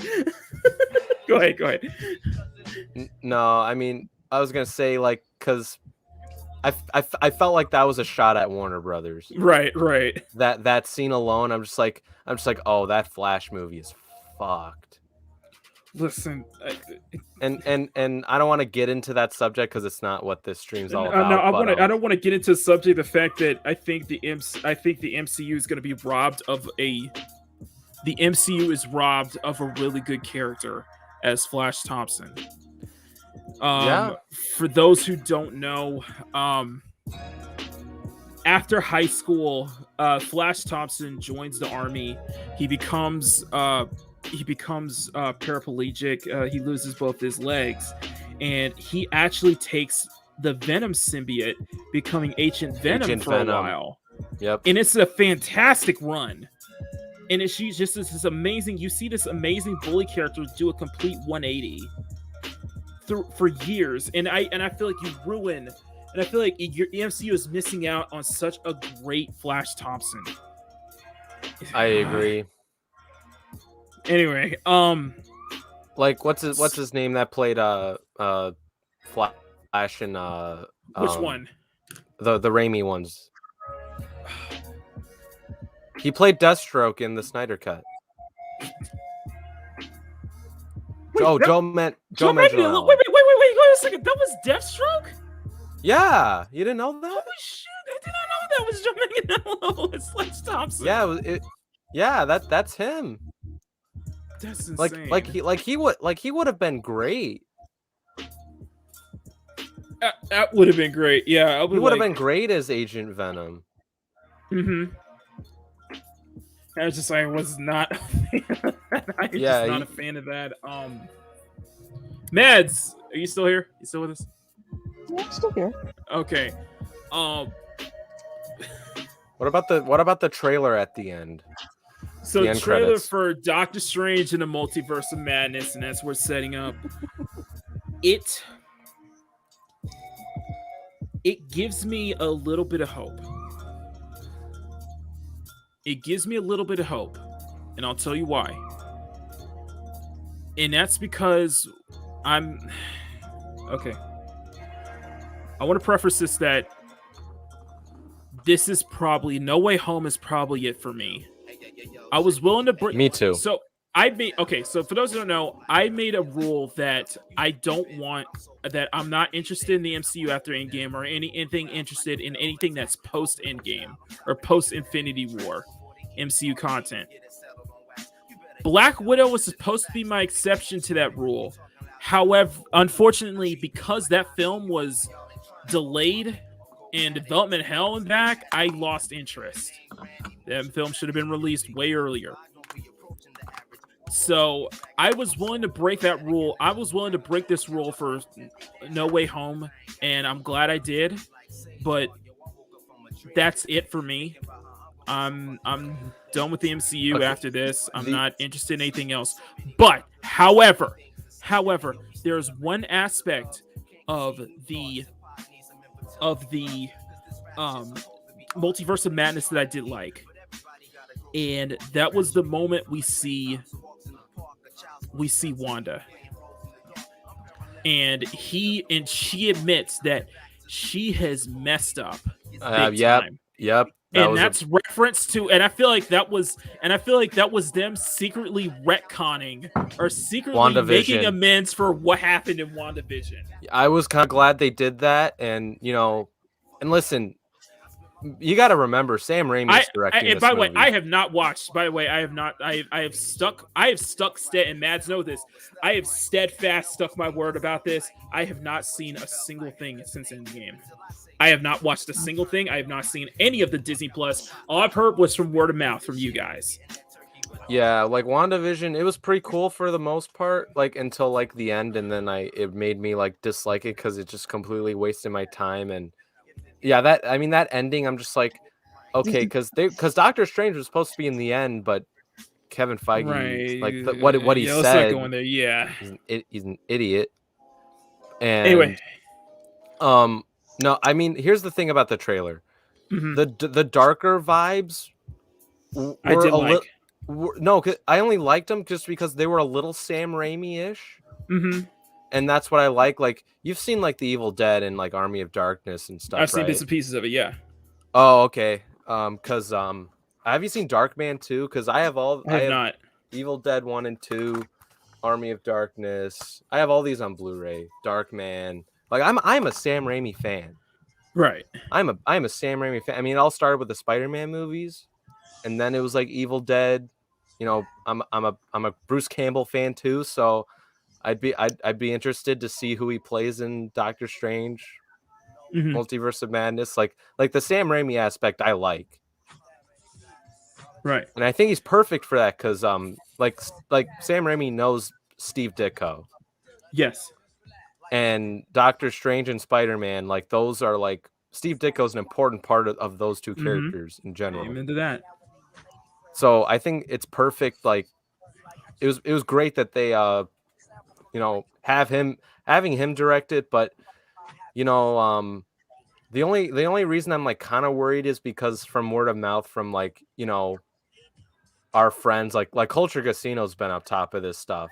He's said like Multiverse of Madness is going through hell. I think they're doing reshoots like right now. Yeah, they're going through developing hell and back because, and I think a lot of it just because of what the decisions that they were making during WandaVision. It worries me. It's like they better not Spider-Man 3 Sam Raimi again, and they are. I hate that. What were you saying, Matt? Sorry if we're cutting you off. That's fine. Matt. Oh, it was a while ago. Okay. It looks interesting. I'm done with the MCU, but one thing I did like was that they seem to kind of make up because this is okay. I know Gary Nerdrotic will always bring up the whole MCU thing and how it's No Way Home is basically just basically shutting all that down. Yeah, I'm getting tired of hearing that phrase. Yeah, I kind of understand it because I did get that sense that whoever's running kind of not just Kevin Feige, but whoever is just kind of running like Multiverse of Madness and such, they're probably looking at some of the criticisms that people were having and concerns of WandaVision and where it was going, and they're trying to retcon it, and they're trying to make up for that. The way that you kind of saw that, the way that you kind of see that with the way you saw that here with Far From Home, was that the director clearly saw the criticisms people were having. Yeah, and it tried to make up for it, and I really appreciated that. I really did. John Watts. Mm-hmm. John Watts. I gotta give him props for that. Hey, Darren. Yeah, it's like I gotta give him props for that, and it was just a better directed movie too. Much better directed, yes, it was. Like I feel like he learned a big lesson, and yeah. I did. Now, for those who saw the ending, and by the way, Darren, spoilers. We're in spoiler talk right now, so you already saw the chat. We're in spoiler talk. You guys, some people did see a glimpse of the star on one of the jackets that is America Chavez. They are bringing America Chavez into Doctor Strange and the Multiverse of Madness. From what I'm guessing is, and they're going to do the same thing, and I think they're going to do the same thing with She-Hulk, and they're going to do the same thing with the Riri Williams Ironheart show, is they're looking at what was going on, the absolute crap that was going on in the comics in 2017, and they're basically retconning it. They're basically, no, we're not going that way. I hope not. Like, no, because I remember hearing like America Chavez was in it, and it's like, and I was less worried just because, again, Sam Raimi's directing it, and to be fair, in her current run in the comics, they did retcon a bunch of things from Gabby Rivera's run. Guys, I'll just implore you this: if you guys do not know America Chavez, watch the videos, watch the reviews of that comic. It is, how do I describe this? It is the Room of Marvel Comics in that it's so bad, it's good. It's hilarious. It's so bad, it's hilarious. Really? I thought it was like bad. It's so bad, it's funny. It's like, I can't be mad. It's so trash. It's like holy menstruation. Jesus Christ. Oh, but yes, so it looks like they will be kind of retconning a lot of stuff they're bringing in from the to be fair, the first example that you saw was, first example you're hearing is that they changed up Kamala Khan's powers in the upcoming Miss Marvel show to give her more Green Lantern powers, basically, instead of, like Mr. Fantastic. As Mel Flash would say, what woman would want to have a superpower big hands? Lesbian? Say it again. Lesbian? Well, I know way too much details about that stuff. okay. Not in that Trust me. sense, but yeah. Okay. What? Never mind. You know what I mean. No, You're but gonna see his hand blush in about 5 I'll minutes. say this, like big props to Sony this year. You gave us Ghostbusters Oh my Afterlife God, and Sony is Spider-Man. Sony is the winner this year.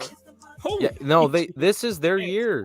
And guys like Gary on Friday Night Tights were calling it out, like this is gonna be Sony's year. It was like, listen, and for those who don't know, a lot of what makes it, like, when you really think about it, a lot of the great parts of No Way Home is more on Sony's side than it is on Disney's side. That's what I've been saying, and Sony.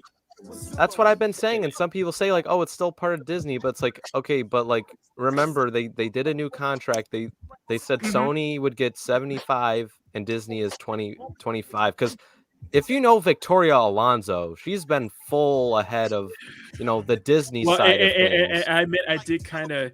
It felt like she had. Oh, go ahead. No, I was gonna say, if watching Spider-Man No Way Home felt like she had no involvement at all, along with Amy Pascal. Well, to be fair, I did roll my eyes just a little bit at the credits when I saw that Pascal Productions. I was like, oh, that was bad. For those who don't know, and I said this during the Ghostbusters review, Amy Pascal was so big on pushing this whole ghost core thing after Ghostbusters 2016. Yeah, and it just fell flat on its ass. Yeah, like I'll say this, we give what's his name, Tom Rothman. We give him a lot of shit for X-Men Origins Wolverine. But if there's first thing, before I let you go on, Runner, there's a rule here. There's a huge rule here, and you need to be very careful. Don't ever talk about X3 in front of Mads Mama Bear. I won't. Don't ever talk X3. That's dangerous territory. That is not a good movie. And that was Tom Rothman as well. Oh, really? I thought it was. Because he was the one. Because for those who don't know, Tom Rothman was the one who didn't want Sentinels in X3 because he thought Sentinels were stupid. Just remember that. Well, he gave us Baraka Deadpool, so True. Baraka Pool. True. Yeah, that's not helping him and no, so like, and because hearing guys like Tom and Andre from Midnight's Edge, like they basically said like Tom Rothman's not a guy who likes big franchised like movies. So he, like, for Ghostbusters Afterlife and No Way Home, they were just kind of like, there's like, all right, Kevin Feige, do whatever the fuck you want with this. Jason Reitman, do whatever the fuck you want with this. Like they were just like just make something that's gonna make us money. I'll give Tom Rothman. He did way more than that. They did way more than that. I'll get to it at the very end. I'm just saying, like, I'll give him props for that, for at least like having the idea, like, hey, like this is what the fans want and all that, and there's a template that they used for both of those movies that worked very well. That's true. That is very true. But I'd say I had more enjoyment for No Way Home. I loved Ghostbusters Afterlife. I adored it. If you guys have not seen my review for it, check it out. Seriously. Yeah. I did a review for it too as well, but it like that. I mean, that was great. I saw both of these movies opening night, and it was great. It was super refreshing.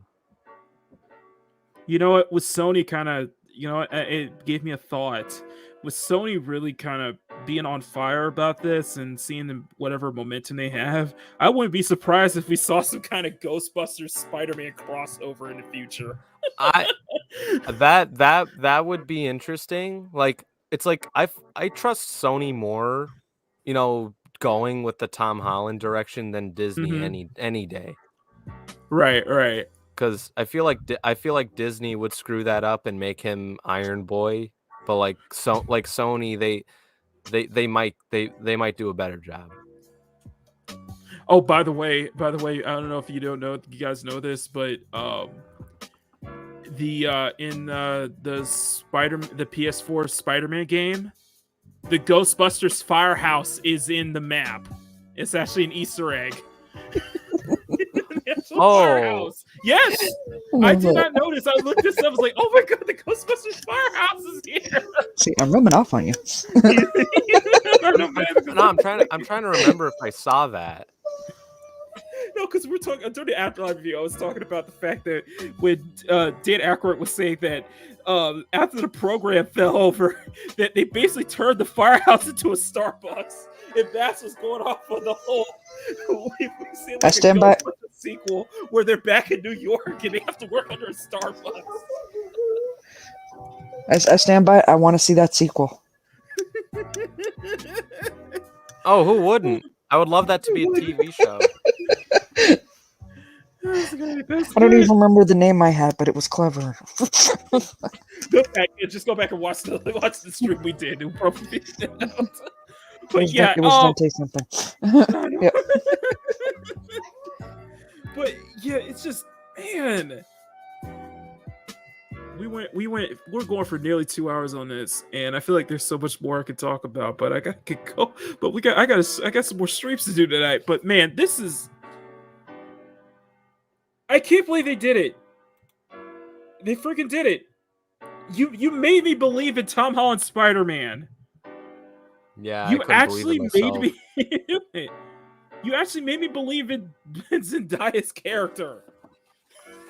That's insane. Like Zendaya came Zendaya somehow, but Zendaya's character much more likable. like Zendaya came from Disney Channel. Okay, like that's kind of how I knew her, at first. And seeing her in this movie, it's like crazy. I mean, she was all right in Dune. Mm-hmm. I thought she was all right in that. She didn't get a whole lot of screen time, and I could probably assume why. Right, because she probably would have messed. She probably would have messed up. Mm-hmm. But I think was it Dune 2 is being greenlit now, and I think she might have all the skills she needs for the sequel, because I think she's an important part in the next movie. Mm-hmm. From what I've heard, so absolutely. Yeah. I am. I do before we wrap this up. I will say, I'm starting to come around a little bit on Morbius. Mainly because I think it's going to be a better. Because I think it's going to be a better performance for Jared Leto than it was Joker and Suicide Squad. And Morbius looks absolutely awesome. Mm-hmm, it does. And I am slightly coming around to the Batman. Slightly. I'm still looking forward to the Batman. I'm just wondering if there's I wonder how the hype will be for that once it releases, because it releases in March. Yeah, it's interesting. It is very interesting. By the way, Zendaya was born in Oakland. I was like, who's this? Somewhere near my neck of the woods. Yeah, it's interesting. Yeah, it's man, I am interesting to see where this goes, especially with how they set up, and since Tom Holland is definitely saying that he's not giving up doing more Spider-Man films, but I can understand that he wants to branch out. He wants to branch out and do other things. Now it's taken me a couple of times, but I think I'm starting to kind of finally come around on him playing a young Nathan Drake in Uncharted, though. I'm still not really looking forward to that film. Like that, like that first trailer, like hearing Tom Holland in that I'm just like, that's not Nathan Drake. I'm sorry. Well, it's supposed to be a young Nathan Drake. It's like I it's understand. like I understand that, but like even if you were a young Nathan Drake, you could at least right. pull the essence of the character. The same with Mark Wahlberg as Sully. Like Right. that's not Sully at all. Because if you've played Uncharted 3, you know there's a flashback of when they meet and Nate kind of like steals something and Sully catches him. Like Sully is very much Sully, as he is when Nate's all older and grown up in the games in present time. Like he's still Sully. Mark Right. Wahlberg just acts like Absolutely. Mark Wahlberg, and Tom Holland just acts like Tom Holland. Yeah. Like I'm I fine with a agree. young Nathan Drake, but like it feels like he just feels like Spider-Man from the Spider-Man movies he's been in. And I know Okay. We've had discussions on a very positive movie, which is for me so fucking refreshing. Absolutely. Let's just stay focused on the positive movie and not pre-hate one that hasn't come out yet. Yeah, fair enough.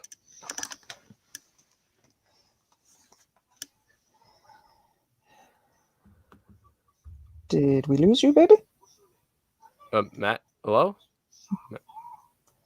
Maki, can you hear me? Makini?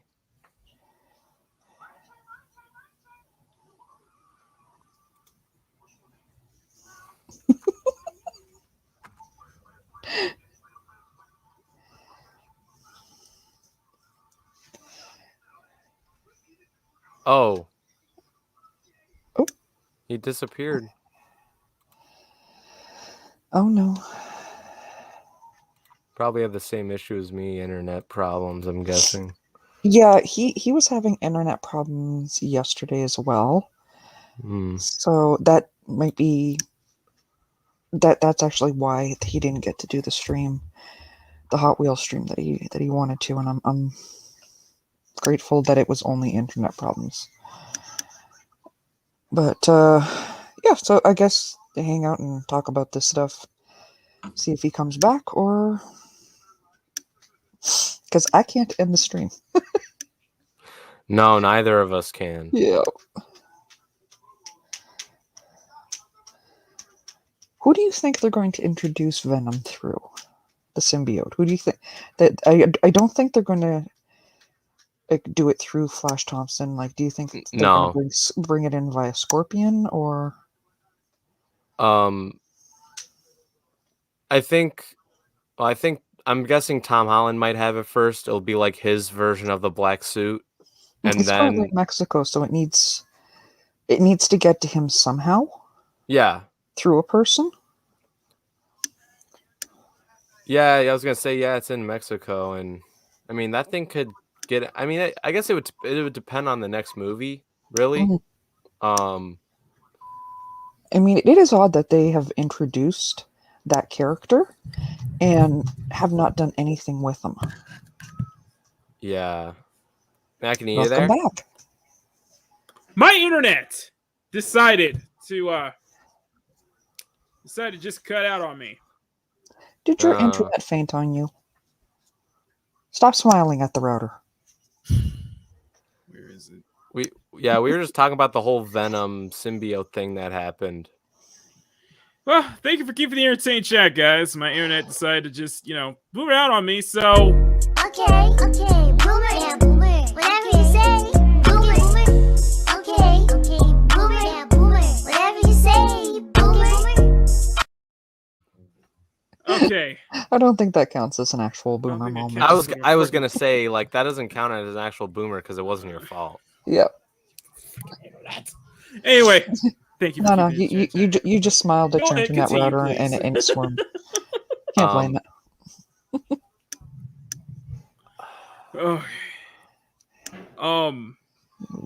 Yeah, I think it's good. I think it's that time we need to wrap this up. So I was gonna say before we wrap it up, like one thing real quick. Yes. And it might be a little like the plot hole that I was gonna talk about with the whole Ned. Oh and yeah. the Please thing. Explain that. Okay. So you remember in Doctor Strange when the Ancient One like tried to teach Stephen like how to use the sling ring. And all that in the first movie. You know how he like really struggled on trying to make a portal? Ned basically had almost to no problem making a portal. Yeah. Okay. Like- yeah, I see what you're saying. Like that whole bit, I was just like, okay, like Ned using these powers is just like, I don't know, that was like the one like plot hole I kind of caught. Even though I was glad it happened because it brought Andrew and Toby. Like that's like the exception, but like I thought Yeah, Ned, we'll like just call that overall I plot thought device. yeah, like that's just a minor thing from me, Listen. but it didn't ruin the movie for me. I No, still it thought it was didn't. good. I didn't, but that gave the biggest cheer. Oh no, That like I gave the said- biggest. My crowd was the crowd theater I went. They were like was cheering the moment they saw Andrew Garfield step out of the portal, and then when Ned tries to open the other portal to find Tom's Peter, in comes Tobey Maguire, and that and- got a bigger cheer. Yeah, I know. And if you listen to Ned carefully, he said, he was like, find the real Peter Parker. He said the real Peter Parker, and Tobey Maguire appeared. That made me so happy. I was cheering the last moment I saw Toby. I was like, yes! I lost my voice when Toby appeared. I was like, yeah, they were trying to hide that shit. They were trying to hide that shit for so much, even especially with the trailer. Oh, And they you did don't a bad see job of Toby. hiding it. No, yeah, we they knew did, really, we knew because they you were saw- gonna. You know they good because with the trailer you see when Peter flies at the Sinister Six, it's just him in the trailer, but you see all three of them fly there. They cut it a different way. It was actually the Sinister Five, if you. Sinister Five, but yeah, they cut the trailer differently like that. No, they tried playing it off the same way that they did with the one Star Trek movie that Benedict Cumberbatch was also in. And they spent the whole time going, oh no, he's just this character. He's not Khan. He's not Khan. Yeah, And turns out he's everybody gone. lost their ish as soon as he said. Yeah, it was like we knew it was happening. We knew it was was like we knew it was gonna happen, guys. Come on, you can't play it off. Let's try to play it dumb. We knew it was gonna happen, but I think they wanted to do that. I think Yes.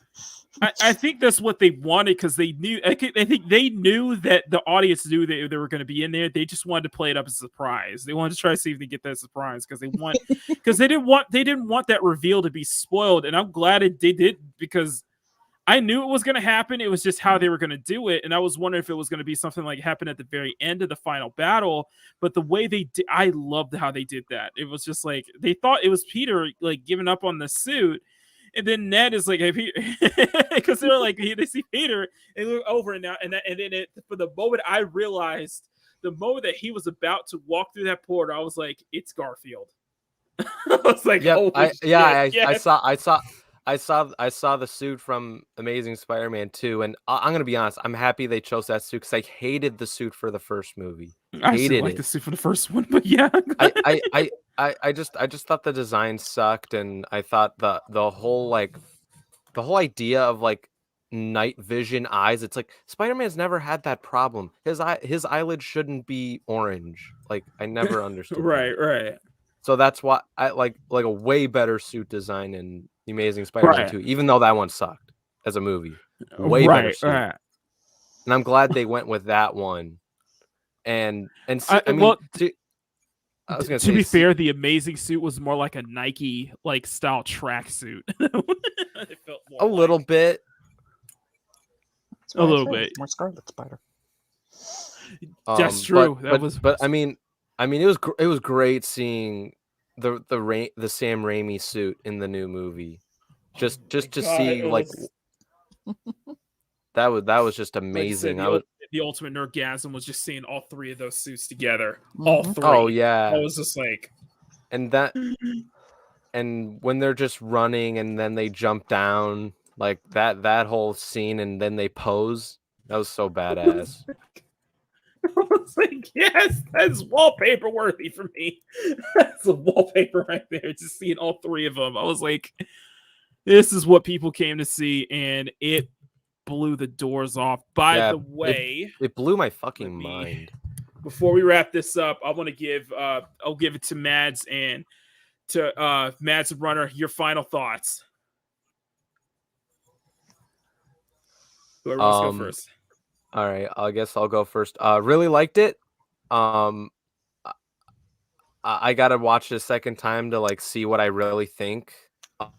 It because here's the thing, I may change my mind on this movie as time goes on. It happened to me for Endgame. Like I really enjoyed Endgame the first time I saw it, only because of all the hype surrounded with it. But like after like rewatches, it kind of got like worse and worse for me after like picking out Yeah.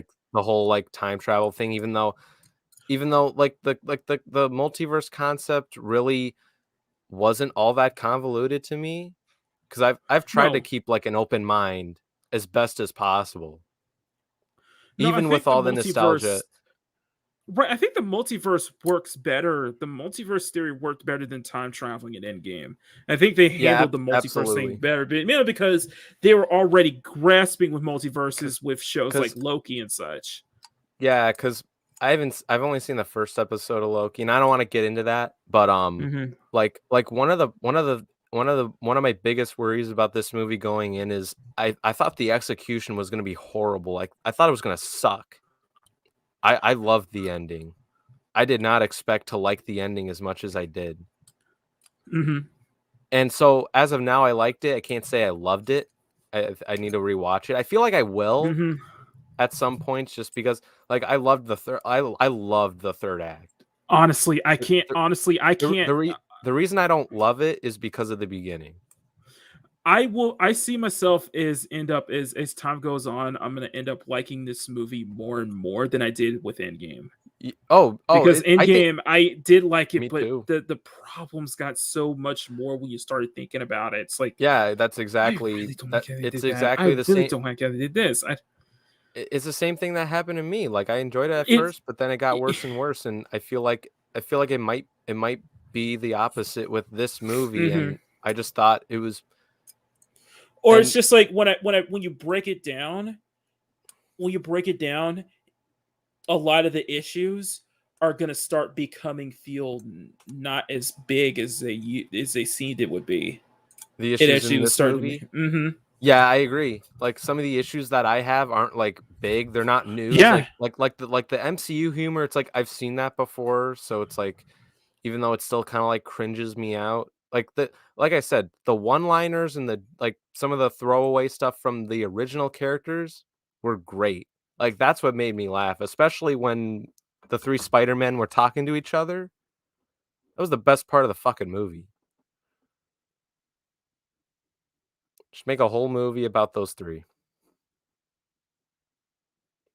So yeah, really enjoyed this movie overall. You still with Uh, us? Makini, still with us?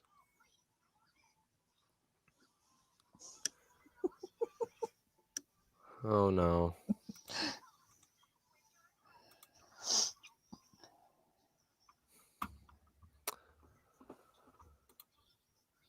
Yep, there we go again. Yep, there we go. It happened again.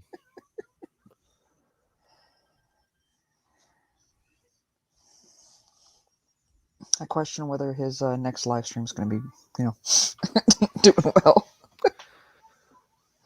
Yeah. Well, he might have some time tonight. He lives in the West Coast, so Yeah, he's got more time than I do. truth. I mean, it's about 10 o'clock here. It's 9:12 where I am. Well, I'm just going to say, when it comes to this, this is one of those rare movies that, again, I would actually encourage, put money down for it. This is worth Oh seeing, yeah. like going the full experience. Yes. As costly as that ish is nowadays, this one is definitely worth seeing on the big screen. Absolutely. I agree And 100%. it is so nice for me to, see so many people just enjoying a superhero movie for a change. Yeah. Or any movie in general. I'm a big sucker for superhero movies, so hi, baby.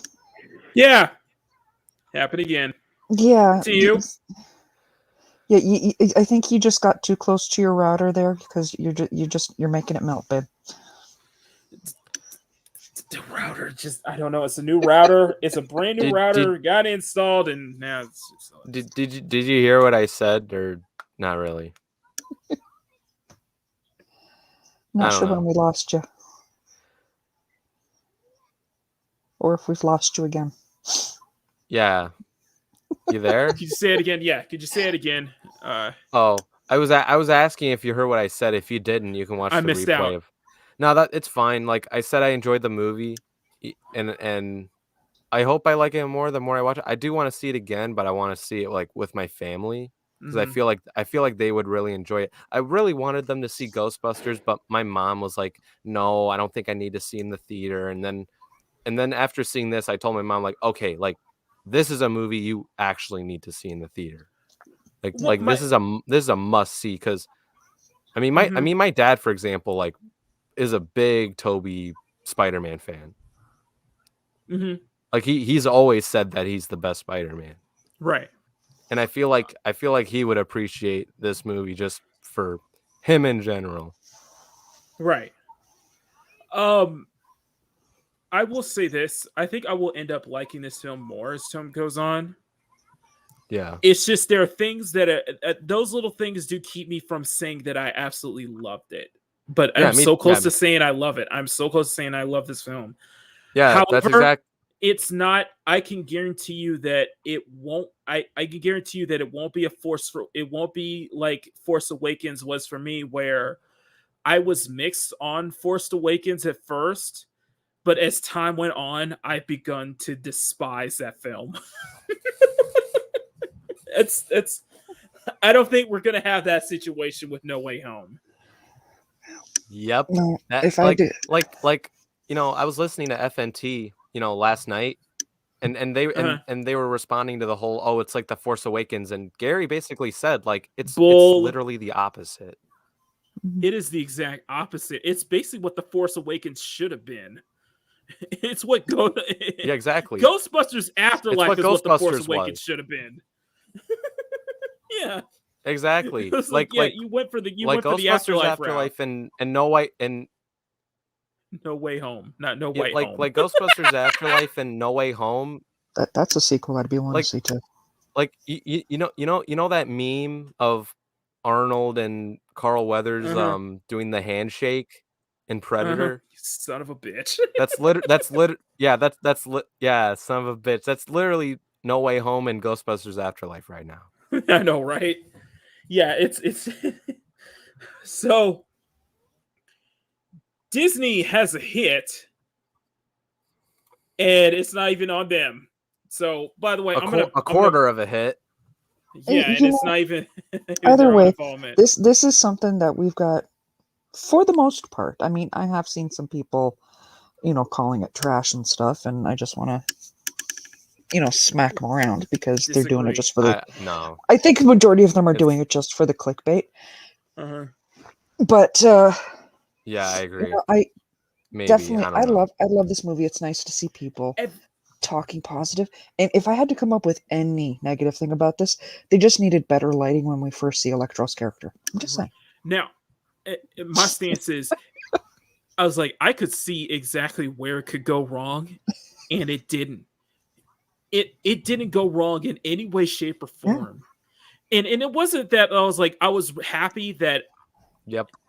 It wasn't where scenario where I ended up liking the film because it didn't go the way that I was expecting it to go. I was happy was the fact that not only did it not go the way that I was expecting it to go, but when it went into the right direction, I loved it. I ended up loving it. No, fuck it. I'll say I love this film. I absolutely love this film. Like it wasn't because for so many things they did so many things right, and in a subtle way they did so many things right they subtly corrected so many things in the original Raimi and Garfield films, bringing so much closure to it. They did so many things right that I absolutely, when it shined, it shined. And it's like they addressed everything that was wrong with, that we had problems with the first, and it wasn't like, oh, we apologize for what we were doing with the first two Spider-Man films. No, it was like, we hear it, we see it ourselves, we're gonna make this right. They legitimately wanted to make this right. They wanted to make this a love letter, and for that, I absolutely love this film for it. By the way, this is what it's looking like right now. No Way Home has 121.5 million Friday debut for 150 million domestic. And it's not even open in China yet, and it's already breaking numbers, man. Yep, it deserves This it. is blowing up. So for all your freaking arguments about the whole, the Transformer variation of, people not wanting to go back in theaters, that's immediately thrown out the window. Yeah, it destroys the narrative. You have no argument. Because a lot of the MCU stands in the media were saying like, oh, Black Widow and Eternals didn't make money and Shang-Chi only made like 10 million is because of the pandemic. Effing bull thing. It's baloney sausage. It's like we've been saying, like, when Spider-Man comes out, that whole narrative is gonna fucking change. This is what it's looking right now. 242 to 247 million on Saturday, and I think it broke 50 to 100 million on Thursday night, like one of the biggest Thursday night openings ever. So this is almost on par with Endgame in a way. Do I think it's going to hit $1 billion? Maybe. Like, let me read this. No Way Home had the second big opening best opening history of the domestic box office, with over 125 million. Right after 157 million for Endgame, and ahead of The Force Awakens, 119.1 million. It also has the biggest opening day ever for the month of December. It has an estimated 242 to 247.5 million over 3 days, which will make it the fourth highest U.S.-Canada opening of all time, behind Endgame, behind Infinity War and Force Awakens. The expectation is that Saturday erases the 40% for. It's not going to have a drop. It's not going to have a big drop. I can guarantee you this right now. It is not going to have a second week drop. It's barely going to have a second week box office drop. Because this is doing gangbusters right now. And I am so happy to see that. I absolutely fantastic with the film. This is. I know you guys already said your piece, right? For the most part, yeah. I did. Okay. Yeah. All right. I'm gonna take this out. I'm putting this up right now. I love this film. Absolutely love this film. It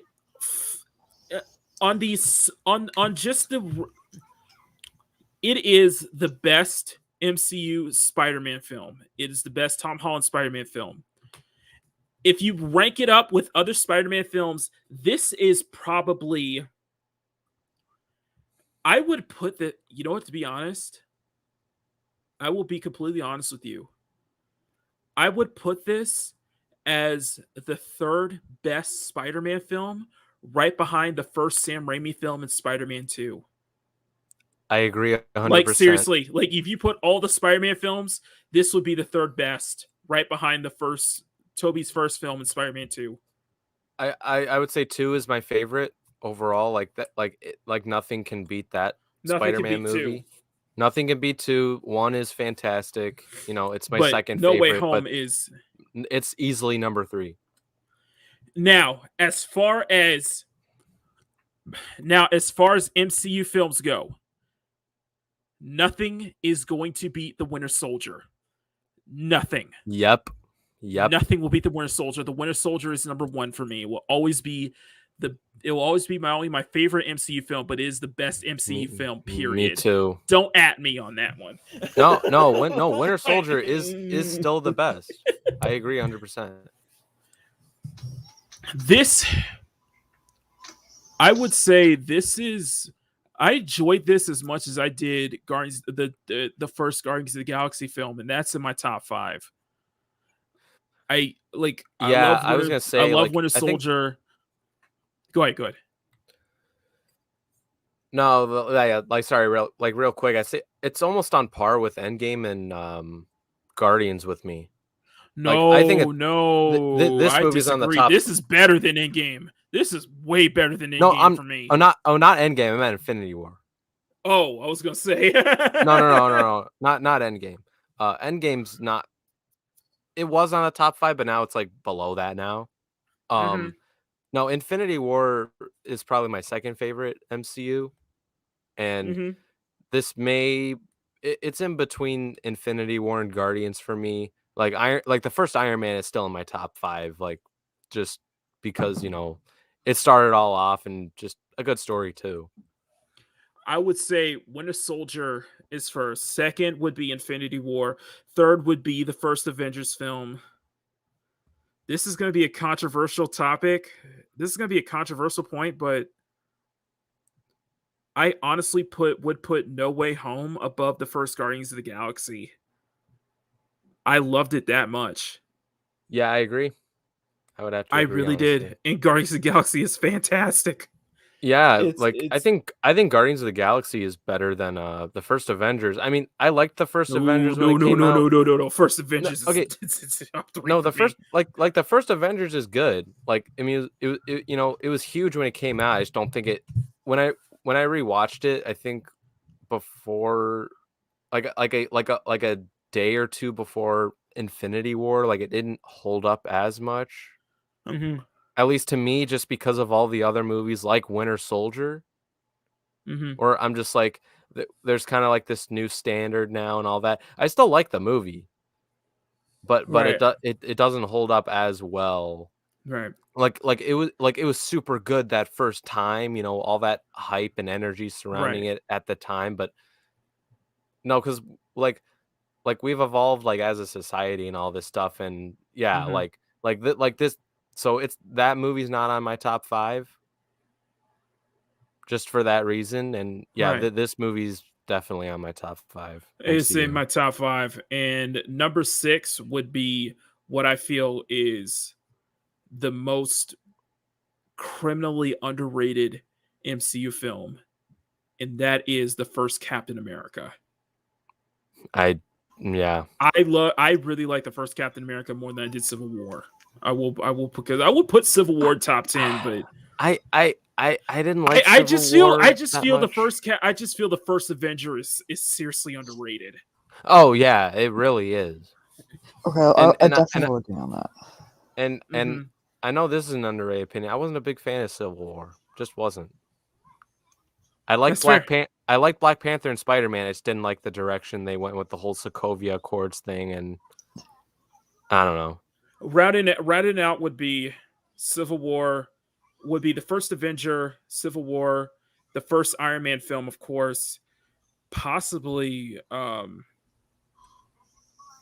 possibly AOU, Age of Ultron, and That's one of my least favorites. one of my lists. That's fair. That's fair. That's fair. And possibly to round out that top 10 would probably be the first Ant-Man. Unless I can't think of anything else, really. I like the first Ant-Man. I would have loved it more if Edgar Wright was attached to that project. If they, because Right. I love Edgar Wright. I Same love here. his movies. The Cornetto trilogy is amazing. Scott Pilgrim is always mine, and Baby Driver. Yeah, Baby Driver's fantastic. Scott Pilgrim's good, but it's my least favorite of his movies. And I watched his new movie this year, last night in Soho, which was really good. Nice. Really good movie. So yeah, that's like one of the biggest mistakes the MCU did was not, because he wanted it to be an Edgar Wright movie and not an MCU movie. right. It was a big missed opportunity. Right. And by the way, No Way Home is nabbing 500 million, like $500 million international, worldwide international total. It's already had $500 million. So yeah, this is That's crazy. if this isn't a sign that the true flagship hero or the true, basically the lead of the MCU should be Spider-Man, then I don't know what Oh, shit. is. I always thought Doctor Strange should have been the head of Mm-hmm. the MCU. Mm-hmm. yeah.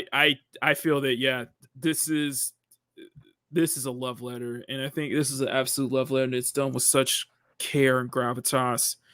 I would say curious that I'm curious how much it's gonna make Christmas Day. okay, I think Christmas Day is going to be where it's going to hit Endgame numbers. Might be hitting Endgame numbers. Yeah. But to go into where I'm saying, we're at the 2.5 hour mark. No Way Home it's like a true, it's like it felt like, not only does it feel like a sequel to the first two Holland films, but it feels like a sequel to both Garfield and Maguire's films. It really does feel like a sequel to that. Yeah, absolutely. Yeah. It feels like they pinpoint so many different elements of everything that's great about both the Holland films, both the Maguire films, the Garfield films. They cherry picked a lot of those aspects and built this. Took what works in Holland's films and actually strengthened it up a bit more. And also taking a lot of inspiration from the comics, the games, and everything to build this story that I think really, really hits it home. It really does. So yeah, this is without a doubt. I've only seen 2 films this year, and I think No Way Home. I think I like No Way Home more than I do Ghostbusters Afterlife, and I love Afterlife. Yeah, I mean, I love both. I love No Way Home both, kind of but, edges it out a bit more. Just I think I like Homecoming just because not Homecoming. No Way Home.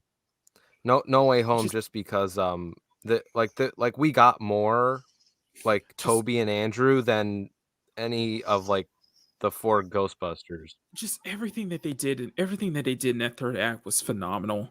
And just that ending to me was beautiful. It was a beautiful ending, and it felt like it was an ending and also a beginning. Mm-hmm.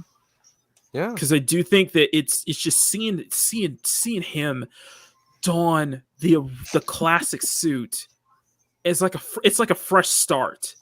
It's like a fresh start, and it's like a fresh start to what's to come. That we may be getting the proper Spider-Man that people really want. Not this Iron Boy, Tony Stark Jr., Mr. Stark Spider-Man. No, proper Spider-Man. A proper Peter Parker, a proper everything. And, I wish nothing but the best of Tom Holland. I know I hope that this isn't his defining role. I really hope that it doesn't. I hope that it leads to him getting more great roles that define him more than just being Spider-Man. But my say to Tom Holland is that with this film, you really came your own as Spider-Man. You became Peter Parker. You became Spider-Man. And I think you captured some of the human traits of Tobey Maguire and just the Spider-Man, the humor traits of Andrew Garfield. And I think you're able to, not saying you did it better than they did, but it was like a lot of those, you could tell that a lot of inspiration from them. Both of those heroes, those actors that came before, was helped build Tom Holland's character. And it improved. It never once felt like Tom Holland was overpowering the other 2 characters, or the other 2 characters were overpowering Tom Holland. Everybody was working in unison. So yeah, absolutely. I absolutely love this movie. It is not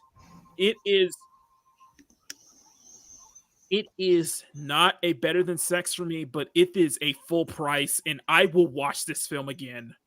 Next weekend. I will absolutely watch this film again. And who knows?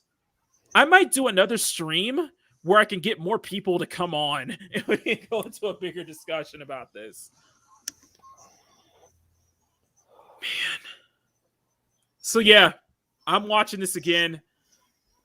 I didn't record this, so all you guys are drawing, but yeah, I'm glad to see that. I like the new. I liked how the nanotech in that was that was absorbed into Doc Ock's tentacles went back into Spider-Man's suit and created a new suit for him. Like that's awesome. So, but yeah, man, absolutely love this film. I will see it again. Definitely one of my favorite films of the year. This is my third favorite Spider-Man film behind the first one. This is my fourth favorite MCU film. This is in the top 5 for me. Absolutely love it, guys. Go ahead and see it if you haven't.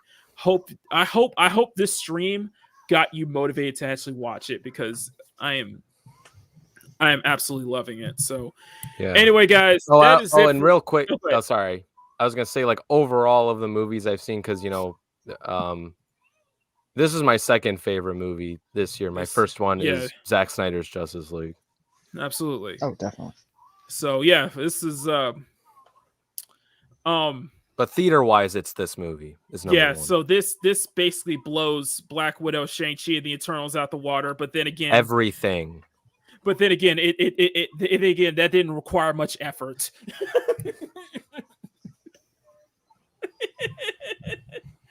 Anyway, guys, that is it from me. I gotta go and meet up with Datman to play some Fortnite, and so I'll see you guys over there. Anyway, do you guys have anything you guys want to plug before we get out of here? The only thing I've been plugging lately is tomorrow's show. All right, Runner. I have a YouTube channel. It's called Metal Runner now. I might change it at some point. Been busy lately. It's my day off now. So I might make some more content at some point. But get on that content.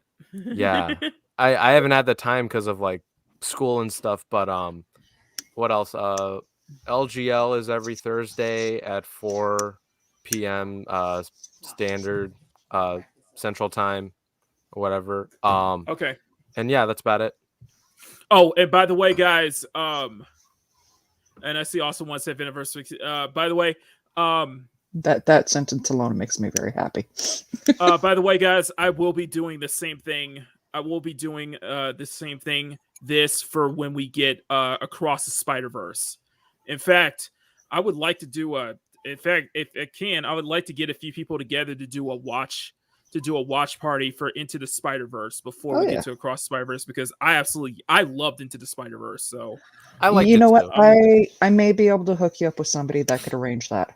Okay. I have a digital copy of it. No, I've got a YouTuber friend that does watch parties all the time. Ah, okay. Yeah. So anyway, guys, I'm gonna see y'all. I guess who is live aside from the dump, of course. Aside from my boy Scott. D is still live right now. And D's live. Clobbering Times is still live. Of course, we got Flashcast, Shenanigans, Lethal Lightning. Doesn't matter where you guys go to. We thank you guys for being here. We also got pub chats on Fast Stream.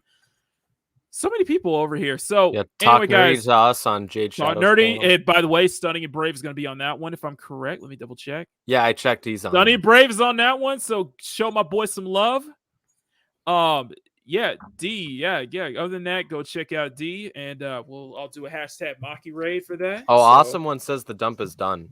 And the dump is done. Awesome. So anyway, where you guys going? But if you guys want to stick with me, I'm going to be popping on Fortnite. We're going to have some fun with Datman and friends. So thank you guys so much for being here. I am Makini90, artist and illustrator, and I will see you all next time for another video live stream. So until then, take care. And guys, fucking absolutely love this film. Absolutely loved it. Tom Holland, you did a absolutely fantastic job of this, sir. I salute you. Thank you so much for this. And you and everybody else in the freaking cast, you guys made it happen. And yeah, actually go put money on this movie. Amazing. You are amazing. Until next time, everybody, much love and pizza time. So that's all I can say. If you guys remember that. Pizza time. Good night, y'all. Time. Have a good one. That's my outro. Where's the outro? There it is. Merry Thickman.